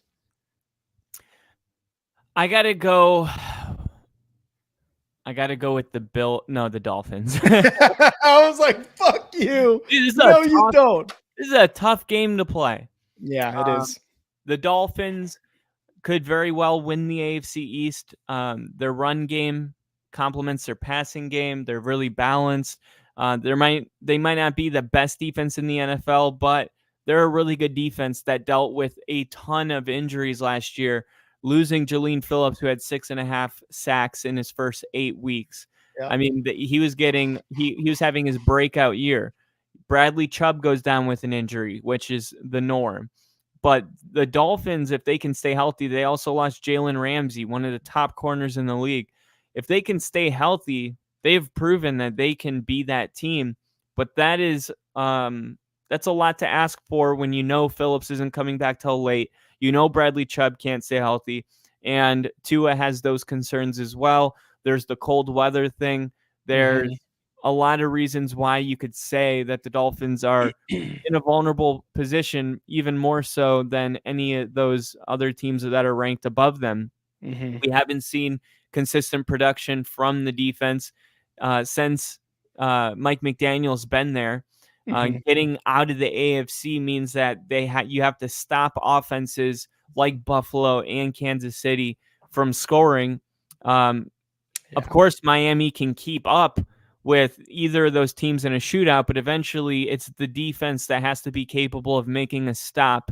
And when I look at these defenses, I think the most vulnerable is the Miami Dolphins. Mike McDaniels has been trying to turn things around for the Dolphins. He has this thing that he's been putting up. It's a number, and it's how many years the Dolphins have gone without winning a playoff game. And they like end every meeting by saying it. It's all over the locker room. So his whole thinking was, look, I want to just talk about it all season long. So when we get to the playoffs and the news starts talking about it, we've already been, it's been engraved into us. It doesn't change our emotional state when they start talking about it. So on the field, McDaniels has proven to be brilliant as a play caller. I think that he's going to have another really solid year. The Dolphins have, I think, recorded over 4,000 passing yards in every season since McDaniel's taken. Tyreek Hill dealt with injuries late last season as well. I know it sounds like I'm talking about a team that I would think would win the division, but this division is really difficult, and it's anybody's guess. I also got them at third. I've also got the Dolphins at third. And again, for many of the reasons that you're talking about, man, the injuries, the no real timeline for their biggest stars on defense is going to be huge for that defense. Just like you mentioned, they're going to be able to keep up offensively with a lot of these teams in the division, and honestly with a lot of the teams in the AFC in general. It's just how much can their defense stop those same teams on the offensive side, right? They brought in Poyer, but he's 33 years old, has dealt with injuries the last 2 seasons. He's not that reliable. Xavier Howard was departed. Jalen Ramsey has gone through injuries as well. Who knows how healthy he's going to be as he gets a little bit older. He's still probably a premier cornerback, but there is a certain time when these cornerbacks start to kind of just digress in terms of talent and coverage and this and that. I don't know if Jalen Ramsey is there yet, but who knows? With the injuries, it may be creeping up a little bit sooner than what he's expected when he signed that contract there, or when he got traded there. Mike McDaniels, I love him. I love him so much because of what he's been able to do with that Dolphins team. And again, that's one of the reasons why I think they will win the division. But all of that being said, it is just too tough a division, especially when you've got future Hall of Famer Aaron Rodgers on the Jets with the defense that he has on the Jets. You've also got fucking, 5-time division winner Josh Allen and the Bills in that same division. Like it's just tough to just think that the Dolphins can beat these two teams. Now, again, all this can be completely out the window if an injury happens. One injury to one vital player in any of these teams happens, you can pretty much shut the book on them for this season. But this is hoping that everything stays the way as it's staying now, and that these guys are going to compete with Aaron Rodgers and Josh Allen and Tua and Drake May or Jacoby Brissett for this season. So I got the Dolphins in third in this division as well. Okay, well, there's a part of me, just so you know, that really wants to pick the Dolphins to win the division. Just because they have proven to be a really good team. But you and I both have them third. But if you're a Dolphins fan, know that I wouldn't be Fuck shocked you. if they win the division. I mean, you wouldn't be shocked if they won it, right? Would I be shocked? A little bit. I think so. Well, the defense last year did finish top 5 in pass rushing grade and run defense grade. They also have the easiest strength of schedule in their own division, while other teams are going to be playing, Okay. more tough opponents. I don't. It's tough because if all those guys come back and they're gelling, and the Buffalo's still trying to figure out who the receiver is, and you got Aaron Rodgers not into form, the Dolphins could be the consistent thing in this division. But moving on to my number 2 team, it's the Buffalo Bills, and this is a perfect segue because Buffalo is the favorite, like we said, but they've been the favorite the last 4 seasons to win their division. The roster looks a lot different from previous seasons. No Stephon Diggs, Gabe Davis, Tre'Davious White, Mitch Moore, Poyer, Micah Hyde. All those guys are gone. They're going to be a good team with one of the best quarterbacks in the world under center, but it's a tough division and they have a tough schedule. That's why they're not my number 1 team. Yeah, I feel that. It's it's tough. These top 2 spots are tough because I've got the Jets. I've got the Jets in second place here, which means I've got the Bills winning and you've got the Jets winning the division. So let's just talk about that, right? Like you said, with the Bills, all the departures, the unprovenness in their wide receiving core is very crucial. And I was one of the guys who talked about it. I was the one who really mentioned it at first, as well as Sean McDermott's coaching style and how at times he can be very conservative, and that is to the detriment of his team and winning or losing. That's really what it comes down to. But I still think the Bills are going to win the division, man. Wow. I love the Jets with Aaron Rodgers. And again, the expectation is that he's going to come in and he's actually going to be Aaron Rodgers, right? Like he's going to be the quarterback. There is still something there with the entire Nathaniel Hackett offensive coordinator type thing going on there. We saw how that worked with like 4 quarterbacks last season. If Aaron Rodgers comes back and he looks like an old Aaron Rodgers, not like the old Aaron Rodgers. I'm talking about a 40-year-old quarterback under the Nathaniel Hackett offense. How much will that improve? He's got weapons in Garrett Wilson. And oh God, who's their other wide receiver there other than Garrett Wilson? There was somebody else. I can't remember his name. What's that? Mike Williams. Yes, thank you. They just added him this offseason. He's got wide receiver names there. He's got some big-time playmakers there. It's just sometimes that offense, man. They have invested in the offensive line, but that's what fucked them last season when he got hurt.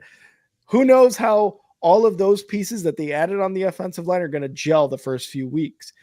And we talked about it. Those first few weeks are crucial into can they win the division? Because if not, if it takes them 5-6 weeks to really get together and become a solid unit, how many games behind are you? Are the Bills ahead of you? Are the Dolphins ahead of you? Like you said, you're not shocked if the Dolphins would win because of how consistent they've been in terms of their team. So, week 6, are the Jets in third place? And if they are, by how many games are they in third place? Right. So all those factors come into play. Again, Aaron Rodgers played 4 snaps last season, hasn't thrown for over 300 yards, hasn't thrown the football in a very, very long time, at least in game speed action. So for me, that's why I got the Bills at first. They've consistently won the division. Last year, at the end of the division, they won that game against the Dolphins to be AFC champs, to get a home game in the playoffs. And they did it all behind Josh Allen and offensive coordinator Joe Brady with a more balanced attack. And regardless of the wide receiver room and how unproven it is, I feel like Josh Allen can be one of those guys. kind of like Patrick Mahomes was last season, making Rashee Rice a known name, right? Making Kadarius Toney a Super Bowl winner. Like, you know what I mean? Like, I think he can be one of those guys who can do this with Keon Coleman and Shakur and his two tight ends, his two DKs, Dawson Knox and Dalton Kincaid. Those guys, I think he can make those into household names. That's why I got the Bills winning the division with the Jets in second. Top 5, no debating. Top 5. Top five.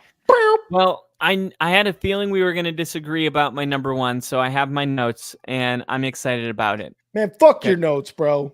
The Jets are going to not only win the division, but they're going to compete for Top 5, no debating. Top 5, top 5, top 5.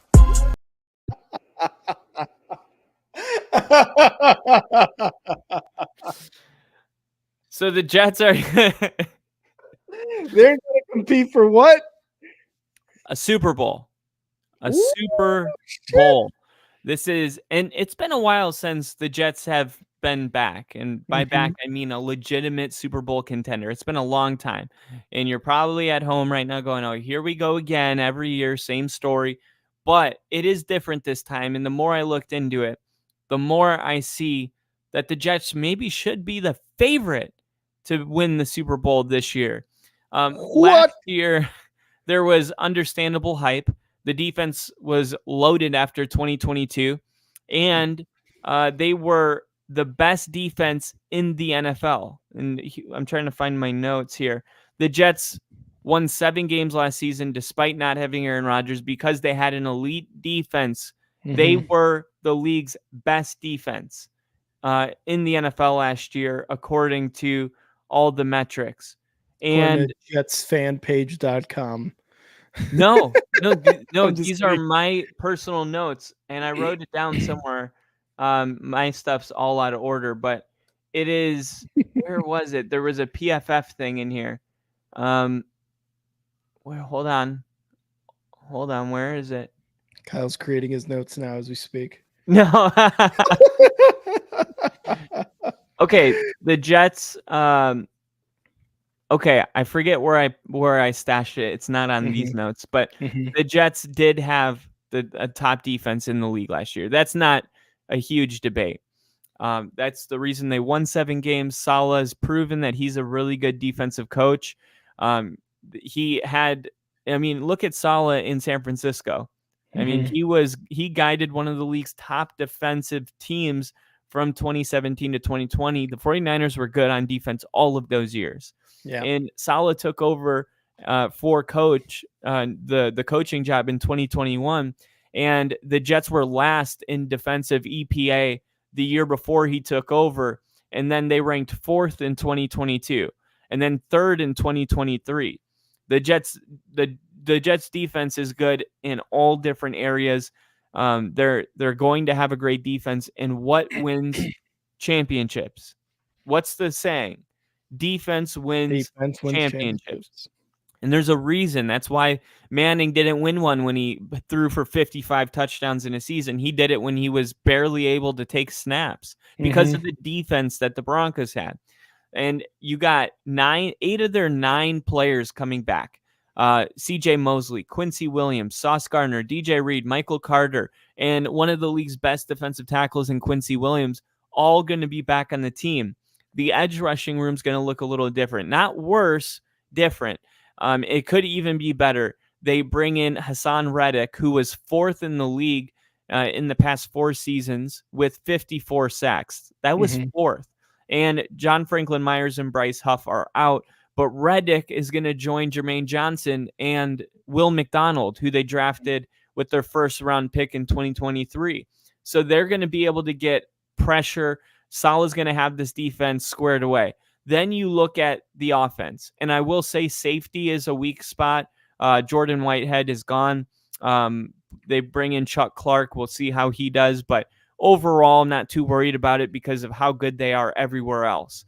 You look at the offensive side of the ball, this is a much improved supporting cast than Rodgers had the year that they thought he would win the Super Bowl. Now Yeah. they're better offensively, arguably better defensively.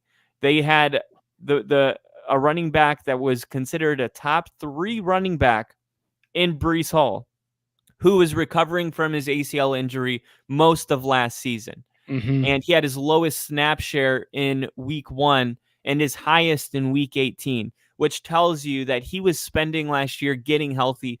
But when he is healthy, we've seen him top 3 running back in the league. So looking at the offense and having that, it's one thing to have Aaron Rodgers and a bunch of wide receiver weapons, and it's like they're going to air it out. But they don't have to. And if you know how Aaron Rodgers played under Nathaniel Hackett in Green Bay, it was a lot of running the football and throwing the football, a very balanced offense. So I don't think that they're going to ask Aaron Rodgers to do all that much. But Breece Hall, I do expect to be back playing at a high level. Yeah. Receiver, Wilson's the real deal. And I wrote this down. He's 4th in the NFL in targets since he was drafted. Only Devontae Adams, Tyreek Hill, and CeeDee Lamb are ahead of him. So he's 14th in receptions, and he had 2,145 yards in those short amount of seasons. And during the offseason, Mike Williams now comes over. And you look at this team and you're thinking, if Aaron Rodgers can just be half of what he was in that MVP season, True. how is this Jets team not supposed to have Super Bowl expectations? Mm-hmm. I mean, the offensive line was one of the biggest kind of issues, and that's why Aaron Rodgers got hurt. But they got a really good offensive line now. I think the line, it was clearly a big problem last year, and the Jets front office took action. They said, we are not going to have a bad offensive line. Look what that cost us last year. Yep. And they made the right moves. Connor McGovern, Laken Tomlinson, and Billy Turner all come over to the Jets. And it's a new look, and it's going to maybe take some time to really gel like Sean Payton did with the Broncos. It took a couple games for them to really get it. But once this team really starts rolling, the question is who is going to be able to stop them? I mean, you got a team that is going to keep you from scoring less than 17 points per game, most likely. And you got an offense that's capable of scoring 30 to 40. This is a really, really good situation for the Jets. Way better than anything going on in Buffalo. I know that they have Josh Allen, but they also do not have this much talent on their team. The Jets only the 49ers have as much talent on the team as they do. And I wouldn't be shocked if the Jets and 49ers are the Super Bowl teams. But Aaron Rodgers is back, and he's going to come out and have a good season. He had his best season the year I think he wasn't voted to the Pro Bowl, and he came out and won MVP of the league the next season. Rodgers is going to want to come out and have his best season. He didn't play at all last year, so yeah, he got 1 year older, but the tread wasn't on the tires. The car was parked in the garage for a year. He did have an injury, but doing ayahuasca. Yeah. But yeah, I mean, he is 41 years old, but still, Aaron Rodgers is in the best position to win a Super Bowl, maybe that he's ever been in. And I just don't know how you can take any team over the Jets just by a roster standpoint. And the veteran Aaron Rodgers under center and Saleh with that defense. This is going to be a really tough team week in and week out. And you might say, well, they have the third hardest schedule. Yeah, but the teams that they're playing also have it tough. Okay, it's not just going to be, the Jets, they got a tough game against the 49ers. No, the 49ers have a tough game against the Jets. That's how that works. So Kyle is speaking music, beautiful words, poems written by Shakespeare himself to Jets fans' ears right now. Aaron Rodgers has never been in a better position to win a Super Bowl. The talent on the Jets is better than the Bills. Jets fans are fucking just creaming their pants right now to Kyle's words.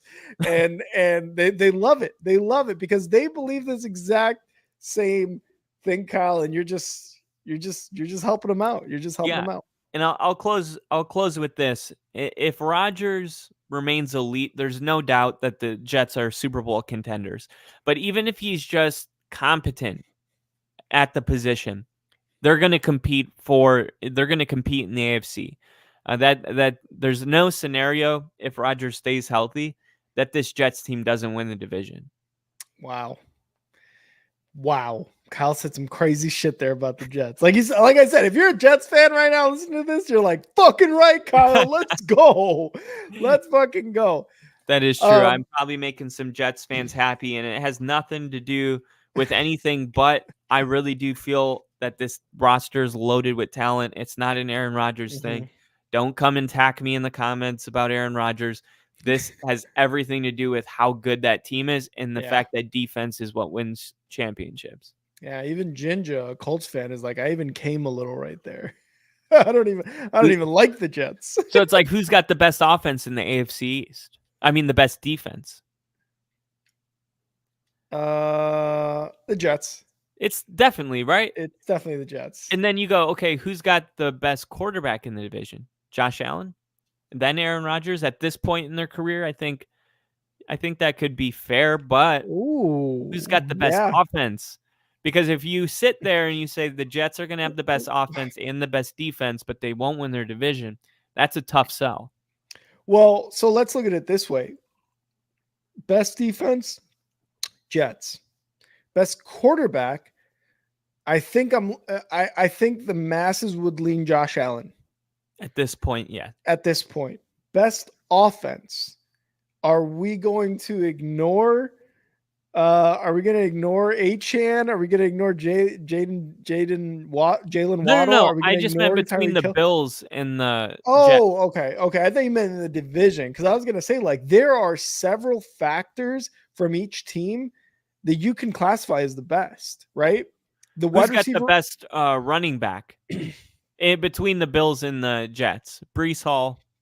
Or Breece Hall is probably the best in the whole division. And then who's the Bills running back? I always forget his name. Point Cook. taken. Cook.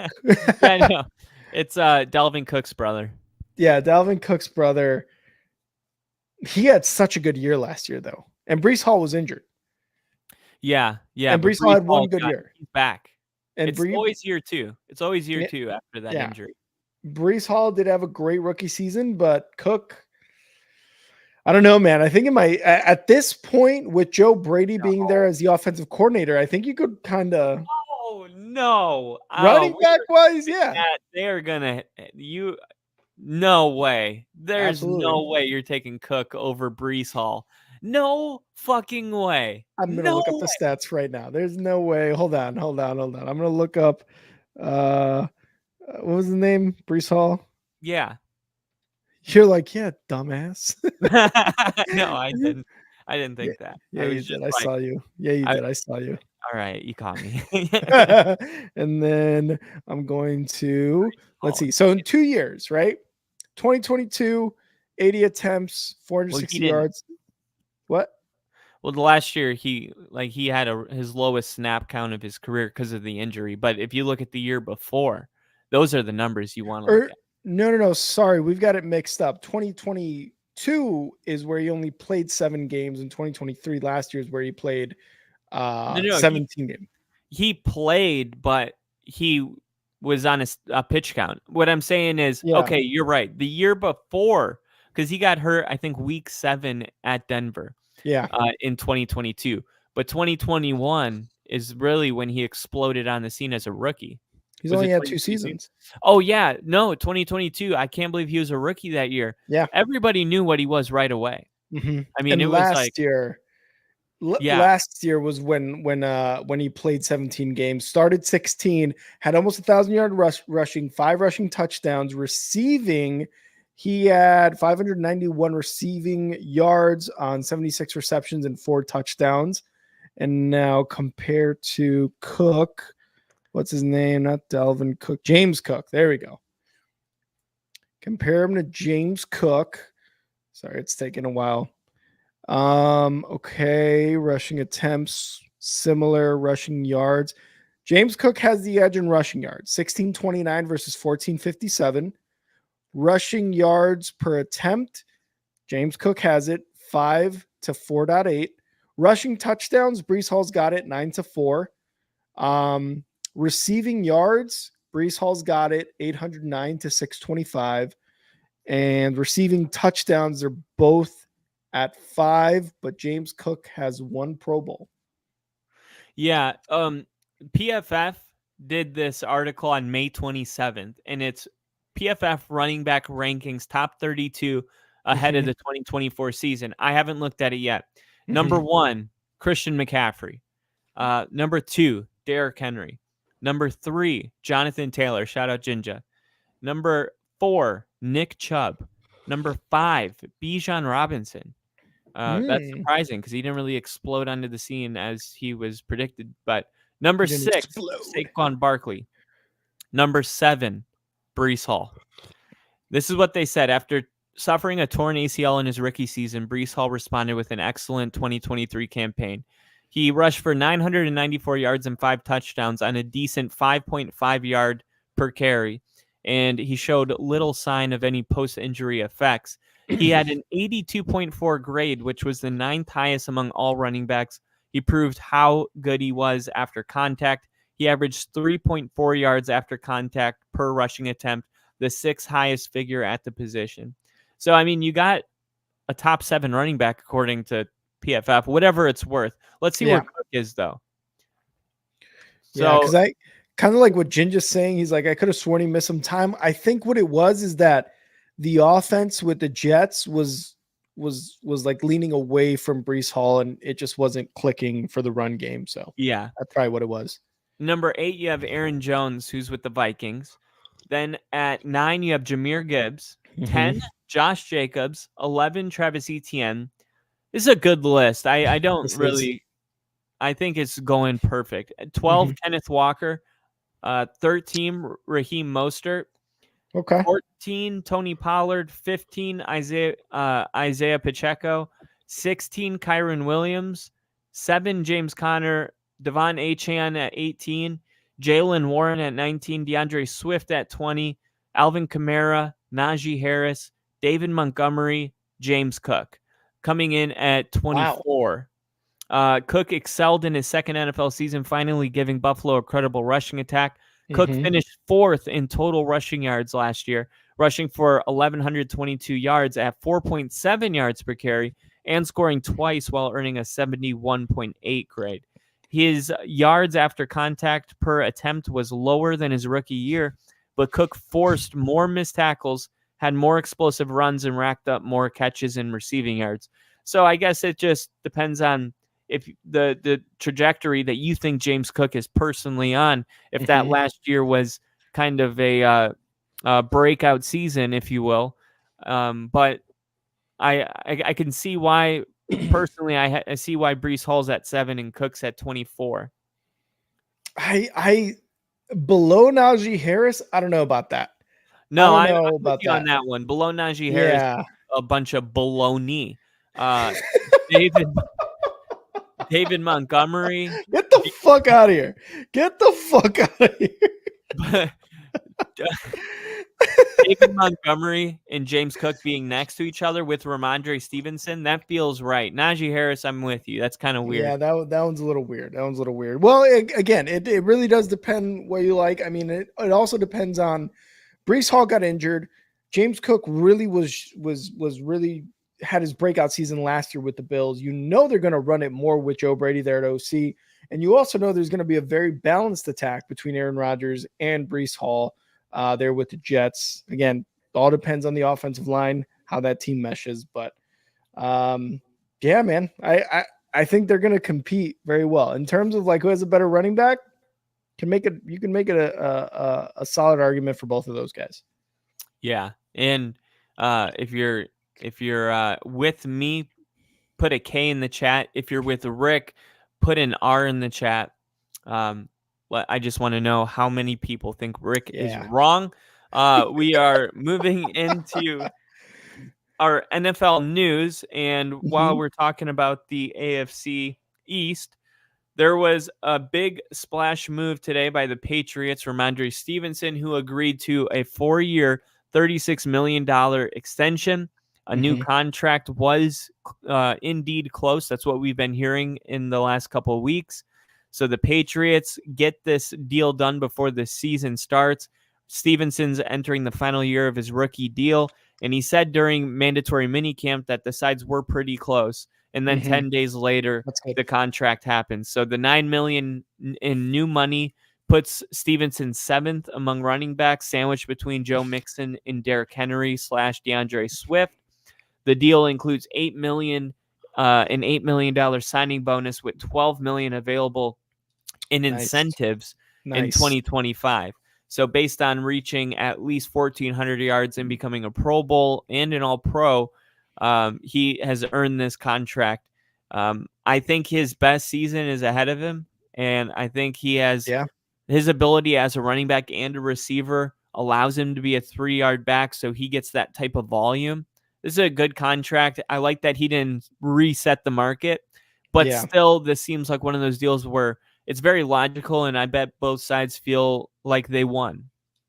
Yeah, and like you said, not resetting the market. He's the 7th highest paid running back with this deal. It takes him into his year 31. So I think after that, obviously depending on what his production is, the amount of money they gave him, this isn't bad, man. This is not bad for the Patriots. And when you think of the Patriots with Bill Belichick, is there one running back you can think of that made as big as an impact as like Ramondre Stevenson has done on this really kind of dog shit team that he's been on? Alvin Kamara? No, on the Patriots. Oh, I thought you just meant like another running back that's had to put up a bad team. Yeah, no. I meant on the Patriots in general, because when you think of the Patriots and their success, first things that come to mind are Tom Brady and Bill Belichick, and then you also have like the wide receivers they would bring in. Randy Moss, you got Gronk, but you've never Corey really Dillon? like Corey Dillon is the only one that really came to mind at that point. White, but even remember White? Oh, what the fuck was his first name? I know you're talking about, but like not where they're like giving these guys extensions like they did to Ramondre Stevenson, right? Like that is a constant that you want to keep in that locker room on that team, is like, we have a very good running back here. He's not asking for bank breaking money. Fuck it. Let's pay him. Let's have a consistent run game with Ramondre Stevenson there. I think it's a good move. I do too. And especially when they're going into this new rebuild, you want to know which pieces you have for the future and which pieces are movable. Ramondre Stevenson is now a part of this rebuild. He has a reason to be personally invested in helping the younger guys and going to the meetings. And in these situations, you really need that player that's all in. Yeah, 100%. So that's good that they're getting him. Jaguars' Trevor Lawrence says that he is dealing with no added pressure fresh off of his $275 million extension.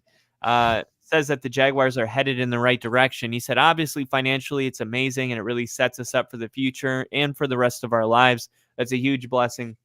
Obviously, it's a big deal.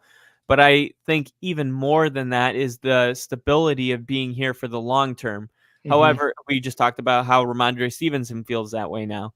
However many it ends up being, talking about years, still, that's a long time to be able to say we're going to be here and have confidence and know that. We've been in the Navy. You know how good it feels to be like, okay, 4 years, I'm going to be here. Okay, because now I can set up my life a little bit. Exactly, yeah. You don't want to buy a new toilet for the bathroom if you're not going to stay in the house for over a year. Dude, that's so crazy when you think about it. Like, when regular people read this, and when I would read this before the Navy, I was like, oh my God, the money. I didn't even think to care of the stability it brings until you just brought up our contract situation with the Navy. It's like, you are going here, moving there, and then finally, after all this training we did, you are in this one spot for a grand total of 4 years plus or whatever. And then you're just like, oh, I don't have to move anymore. That's so Yeah. nice. That's so crazy.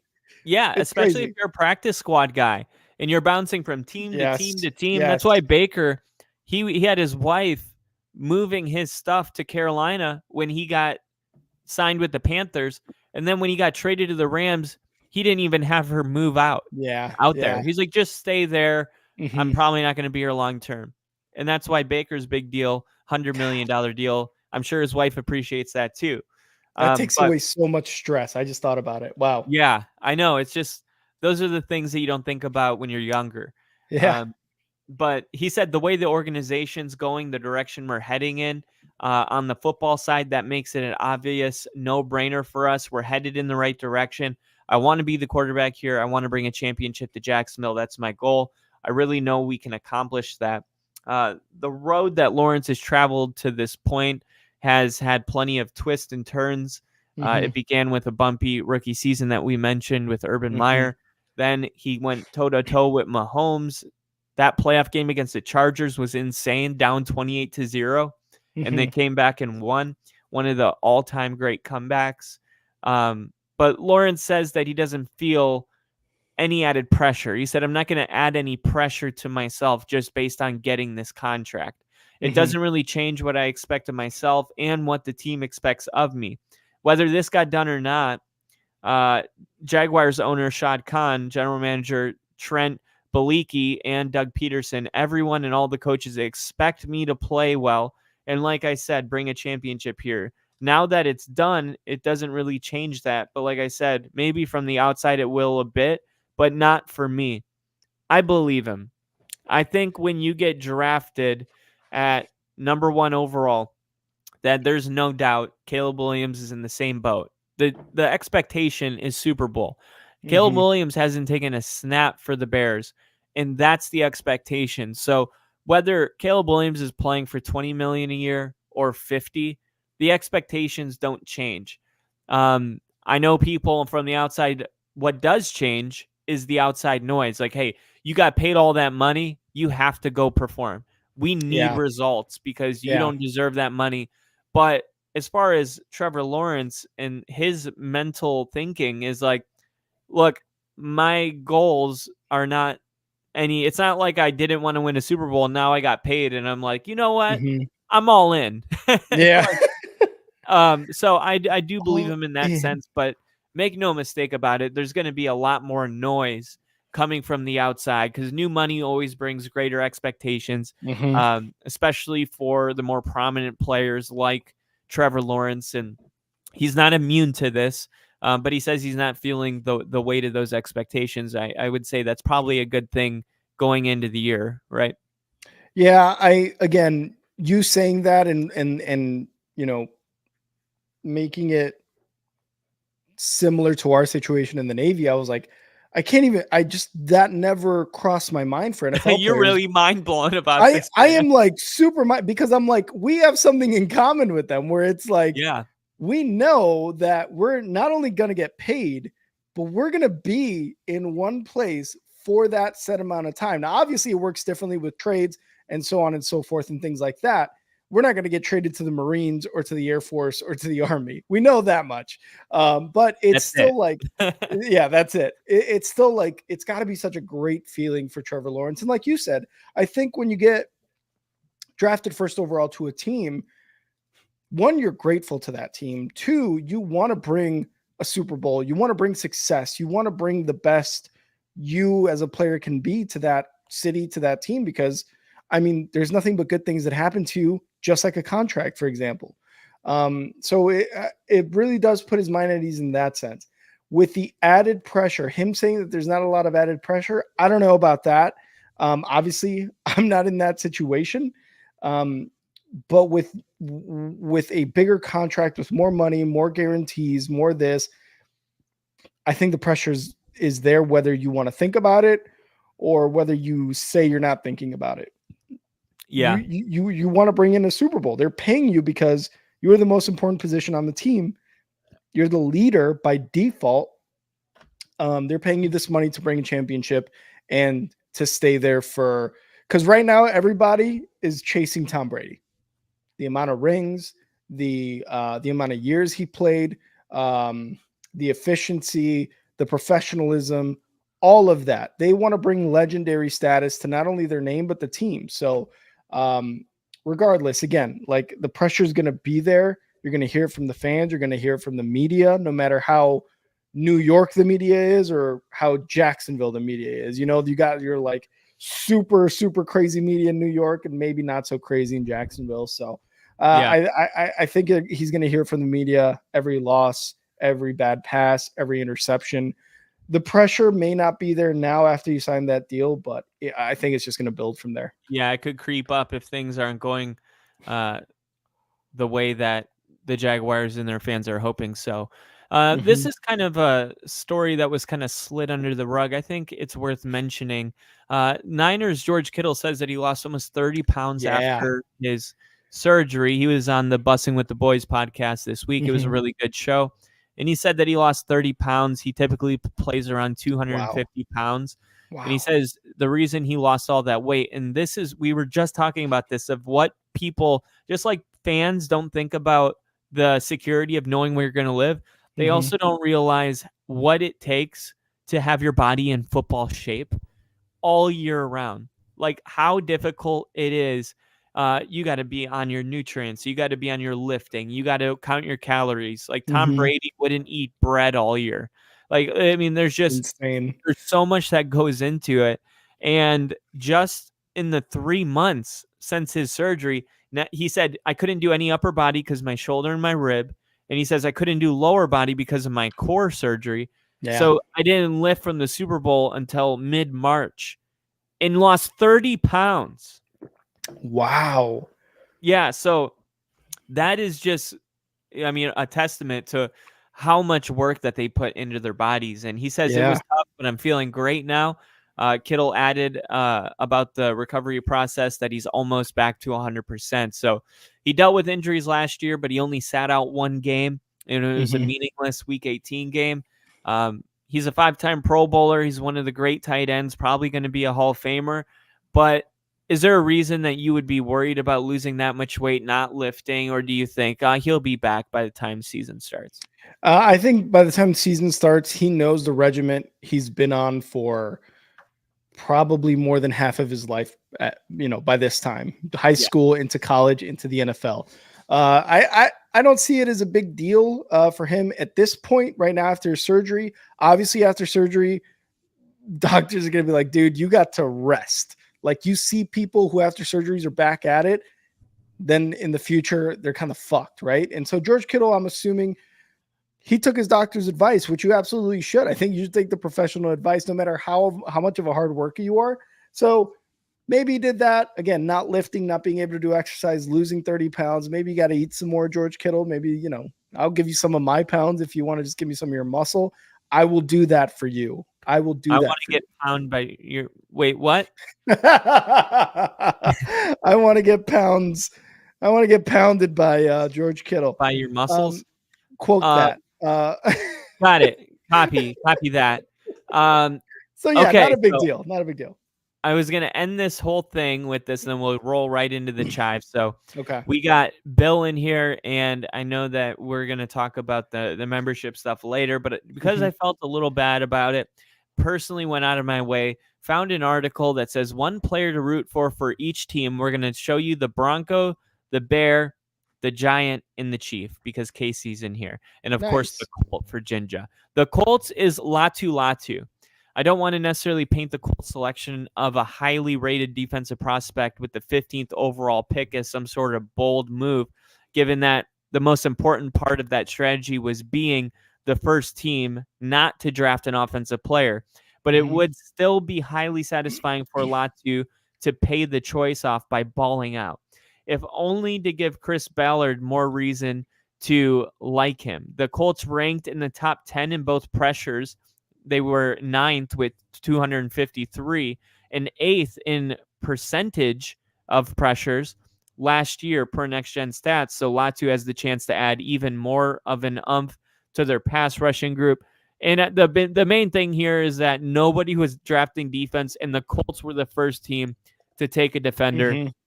So if you're a defensive guy, you want to see that defender go ball out. So people go, maybe you shouldn't wait until 17 to draft a defender. I can get with that. What do you think about that? I like it. There's way too much offensive talent though. I'm just gonna say, let's be real. Defense looks to be the thing that wins championships. Again, I'm a little skeptical on that in this day and age of football. But Latu, one of the best guys, again, was medically retired basically, but came back and said, "Fuck y'all, I'm playing in the NFL." And I'm sure Jinja loves him, and he's saying reports aboard Latu and Mitchell are sounding promising. So Jinja, it seems like you got a guy on that team right now on the defensive side. All right, the Chicago Bears, Caleb Williams. Caleb Williams. Have a heart. Put up the claw and root for the new face of the franchise in Chicago. Bears quarterbacks in the Super Bowl era ranked dead last in completion percentage, passing yards per attempt, passing yards per game, touchdown to interception ratio. Basically every metric that we look at for quarterback, the Bears are last. If those numbers aren't depressing enough for you, look into this. The Bears are the only current NFL team to never have the 4,000-yard passer or a 30-plus passing touchdown single season. This is a level of quarterbacking that's inferior to every team, and now they have the number 1 overall pick. Let's root for him and hope that he gets off to a strong start and bring some relief to a fan base that has been desperate for somebody at the position. And I don't think you're going to disagree with this one. No, not at all. There's nothing to disagree about. The Bears quarterbacks have been absolute dog shit for as long as I have been a fan. And even before then, I mean, we had one Super Bowl, we had some championships with Sid Luckman, who was a quarterback back in the 50s and whatnot. So none of that is like out of pocket or anything like that. It all totally makes sense. Caleb Williams, I am hoping continues or will be the quarterback of the future, the franchise quarterback, the guy that's going to actually bring us to the promised land. And that's another Super Bowl in Chicago. Holy crap. What did I miss? I'm kidding. Did you guys let him get carried away again? Glazing him. The New York Giants. Daniel Mother effing Dimes Jones is your guy to root for, a quarterback in year 6. Considering that Jones is guaranteed to make $36 million this year, he doesn't need a bunch of sympathy or anything like that, but some people still have a little bit for him because the Giants fans might not want to hear it, but Daniel Jones doesn't seem to catch many breaks on the field. The offensive line protecting him or not were ranked 30th or lower by PFF in each of the last 4 years. Wow. So, yeah, it's not a surprise that he had injury issues. Now he's entering a season that could be his last with New York. We thought that might even happened already, that moment. So he goes into this last season, an off season where the Giants tried to replace him via the draft. They did give Jones the most talented receiver that he's ever had on this team in Malik Neighbors with the 6th overall pick. But will it be too little too late? It would be fun and unexpected to see Daniel Jones silence the critics. No one deserves to have a career defined by the one play where you run 80 yards and then fall on your face without being touched. Daniel Jones is your guy to root for if you're a Giants fan. What do you think? He's got to be, man. They gave him so much money. The offensive line has not been great. Obviously, PFF knows this for the last few years. You've seen what Daniel Jones can be under the first year of Brian Daboll. You just hope that Brian Daboll can continue to do that this year and have, Giants fans, including Bill, be like, thank God we didn't just give him that money to suck. So you got to root for him. You absolutely have to root for him. So hopefully it does happen with Daboll, but also, God, I love New York tears. And last but not least, we have the Denver Broncos, who the guy to cheer for is Jonathan Cooper. He's heading into his last year. He's a 2021 7th-round pick who had 14 career starts and 4.5 sacks to his name. In week 2 against the Commanders, he exploded for 2 sacks, one of which was a strip sack. And from that point on, it seemed like he was being mentioned every time you checked out a Broncos game. By the end of the season, he had a team high 8.5 sacks, along with 55 pressures, second most in Denver. And he finished strong, logging 3 straight games with 1 sack from weeks 15 to 17. Much is in flux in Denver, and Sean Payton continues to try to get things back on track. But it would be really awesome to see Cooper fully establish himself as a reliable source of pressure in the final year of his rookie contract. And yeah, I mean, I speak for everybody when I say you always want your draft picks to pan out. You have a vision, especially if you draft a guy that is going to be a project. You might have a longer vision for certain players. Jonathan Cooper was somebody that we wanted to get to this point in his career, and this is his season to go out there and prove it, especially at a position that Denver drastically needed. We were not getting enough pressures. The edge rushers were not sufficient. That's why we had to draft an edge with our second pick in the draft. Somebody that we traded up to get. So Jonathan Cooper, though, if he could hold this job down and earn himself a second contract, that's always what you want to see. You want to build your team through the draft. I know some people like free agency, but really it's a Band-Aid. If you really want to fix a team, you got to build them through the draft. So Jonathan Cooper is your guy to cheer for. I don't know how it's not Bo Nix. Yeah. I think Bo Nix. It's not Bo Nix. You're such a liar. No, I'm saying Bo Nix is your guy to cheer for. They're saying Jonathan Cooper. Yeah. But I'm saying the quarterback carousel that's been going on for 10 years, we just drafted Sean's guy. Who do you think we're going to be cheering for more on Sunday, Bo Nix or Jonathan Cooper? No, I get that. I totally get that. And I think it's because they're not picking Bo Nix because it's like, is this season with Bo Nix as a rookie going to be that much of an impact as, like, again, Caleb Williams, Jaden Daniels on their respective teams, or even JJ McCarthy on the Vikings, if that's a thing. But I could see your point, because if my person to watch was for the Bears, like, I don't know, Dexter, or what's his name? I forget his name. One of the third year defensive edges, I'd be like, no Rome Odunze, no Caleb Williams, no. Okay, I guess. So I get it. But I think they're kind of trying to not throw Bo Nix just out there. You know what I mean? I don't know. You're going to like they're going to throw him to Seattle week 1. Exactly. And this is a good question. Do the Broncos try and sit Nix behind Stidham for a while, Packers style? That only works if the guy that he's sitting behind is better, right? Yeah, that's true. So if Stidham is outperforming Bo Nix in the offseason, then yes, absolutely. If he's not, there is such thing as bad practice. They say practice makes perfect. No, perfect practice makes perfect. Ooh, I've seen a lot of people have poor practice habits, and it doesn't make you perfect. So if Stidham isn't better than Bo Nix, I don't know if him sitting behind studying him is the best thing for his career. I say even if it's 50-50, you go with Bo Nix. So, but great question.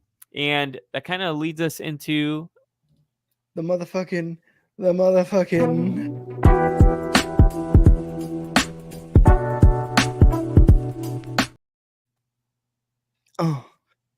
Chives. Welcome to the Chives with Kyle. I didn't know if Rick was going to do that thing he did last time where he played it 7 times in a row, but I just kept bobbing just in case, so I wasn't caught off guard. And then I looked like an idiot. You've been trolling me so hard. So, what are you talking about? When have I trolled you? You just.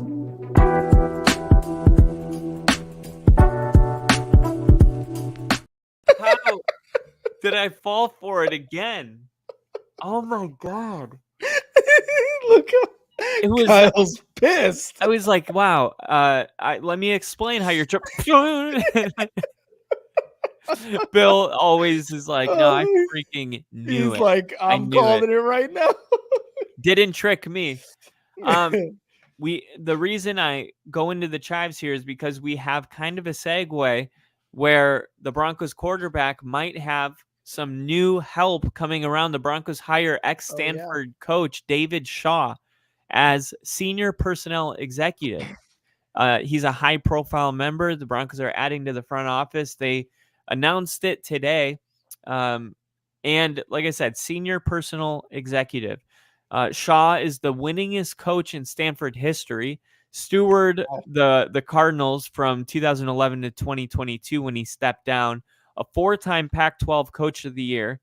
96 wins, 3 Pac-12 titles, and a pair of Rose Bowl victories. Nice. He produced 42 NFL draft picks and 6 first-round selections. Andrew Luck, ring a bell? Ever heard of him? Christian McCaffrey, maybe you have.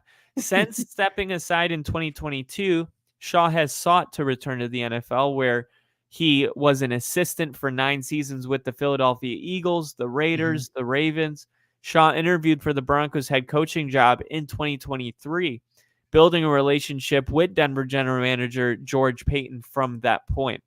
Shaw and the Broncos head coach Sean Payton were both assistants on the 1997 Eagles club. Wow.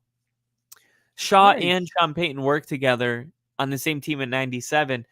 Shaw was a quality control coach and Payton was the quarterback's coach. Joining Denver's front office, Shaw is expected to evaluate both college and NFL talent for the Broncos. And I got to say, anytime you bring in somebody with that type of resume, it's an easy yes. This is a good move for the Broncos. You can never have too many bright people. It's like when they say, if you want to be successful, just get around successful people. Just keep throwing yourself into those groups. Go to those dinner parties. Go to those things. And eventually it'll start rubbing off on you. You got Peyton Manning coming in the building. You got Sean Payton coming into the building. Now you have Shaw in the building. Peyton. You just have a lot of brilliant minds together, and it's all hands on deck. So I like this pickup for the Broncos, and it'll help us too because George Paton, he's had some good draft picks, but he's had some bad ones too. I think on getting somebody on the draft side, that might be really what we get the most value from Shaw. Where when it comes time for the draft, and like you said, he's not just evaluating college but NFL talent as well. It's a good move. Yeah, and hopefully like this, because I've seen this happen before, especially with the Bears, where they bring in advisors and it doesn't work out. I'm hoping because of the close relationship with Sean Payton that this does work out, not only for the people that you bring in through the draft, but the players on the free agency side too. You know, like you said, he's not just evaluating college guys, he's evaluating NFL talent. And that is going to be huge for offseason, for the trade deadline, bringing in guys into this Denver team, whether it be on offense or defense, that can mesh with the team right away, can either bring some sort of veteran presence and leadership, or is just going to bring like a spark that is going to, you know, continue on throughout his time in Denver. So hopefully it does help out, but the relationship is a key thing here.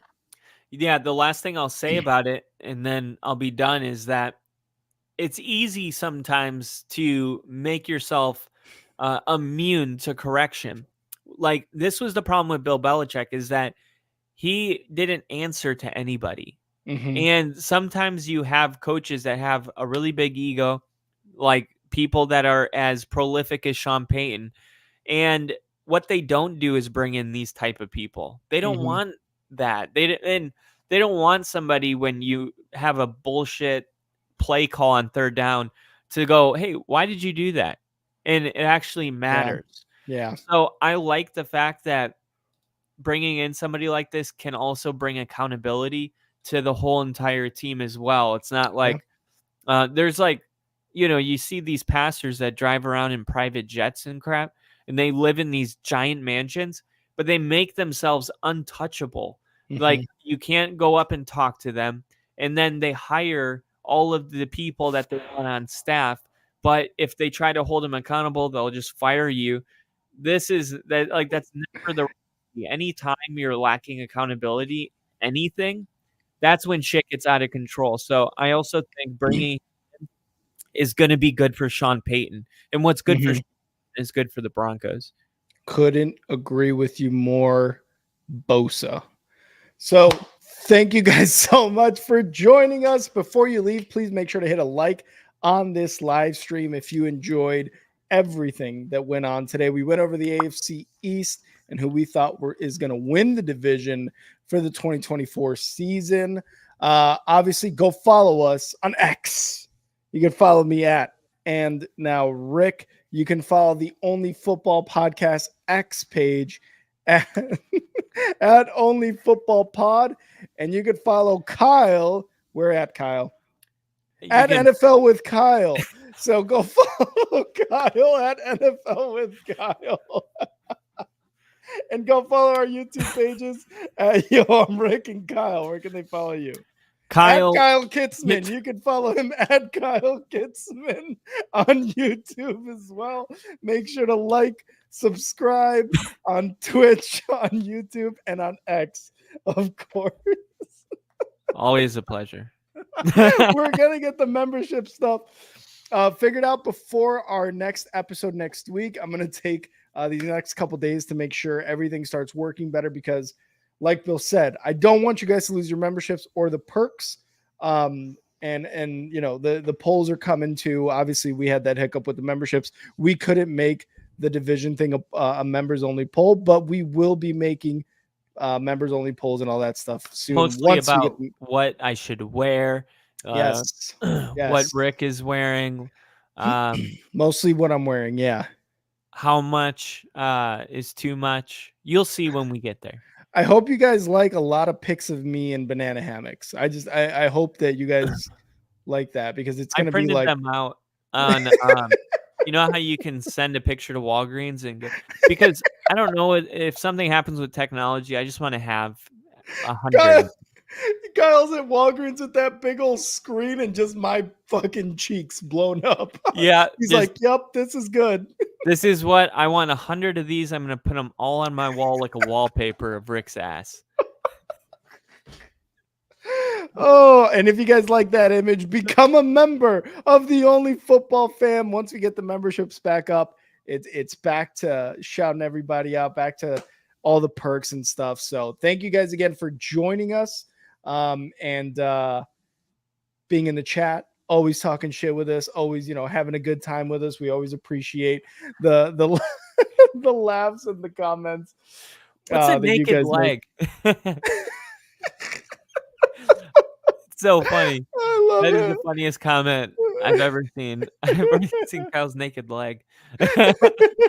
Remember the one? I forgot who it was where he was like, "Put it on, Kyle." Oh my god, yeah. And then what was it? Hat on fire? Hat on fire. No, and then no, it wasn't. Like, yeah, okay.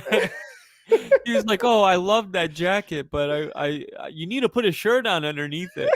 It's like right. No. Oh, once again, thank you guys so much, and we will see you guys next week. Kyle, always a good time, brother. Always a good time.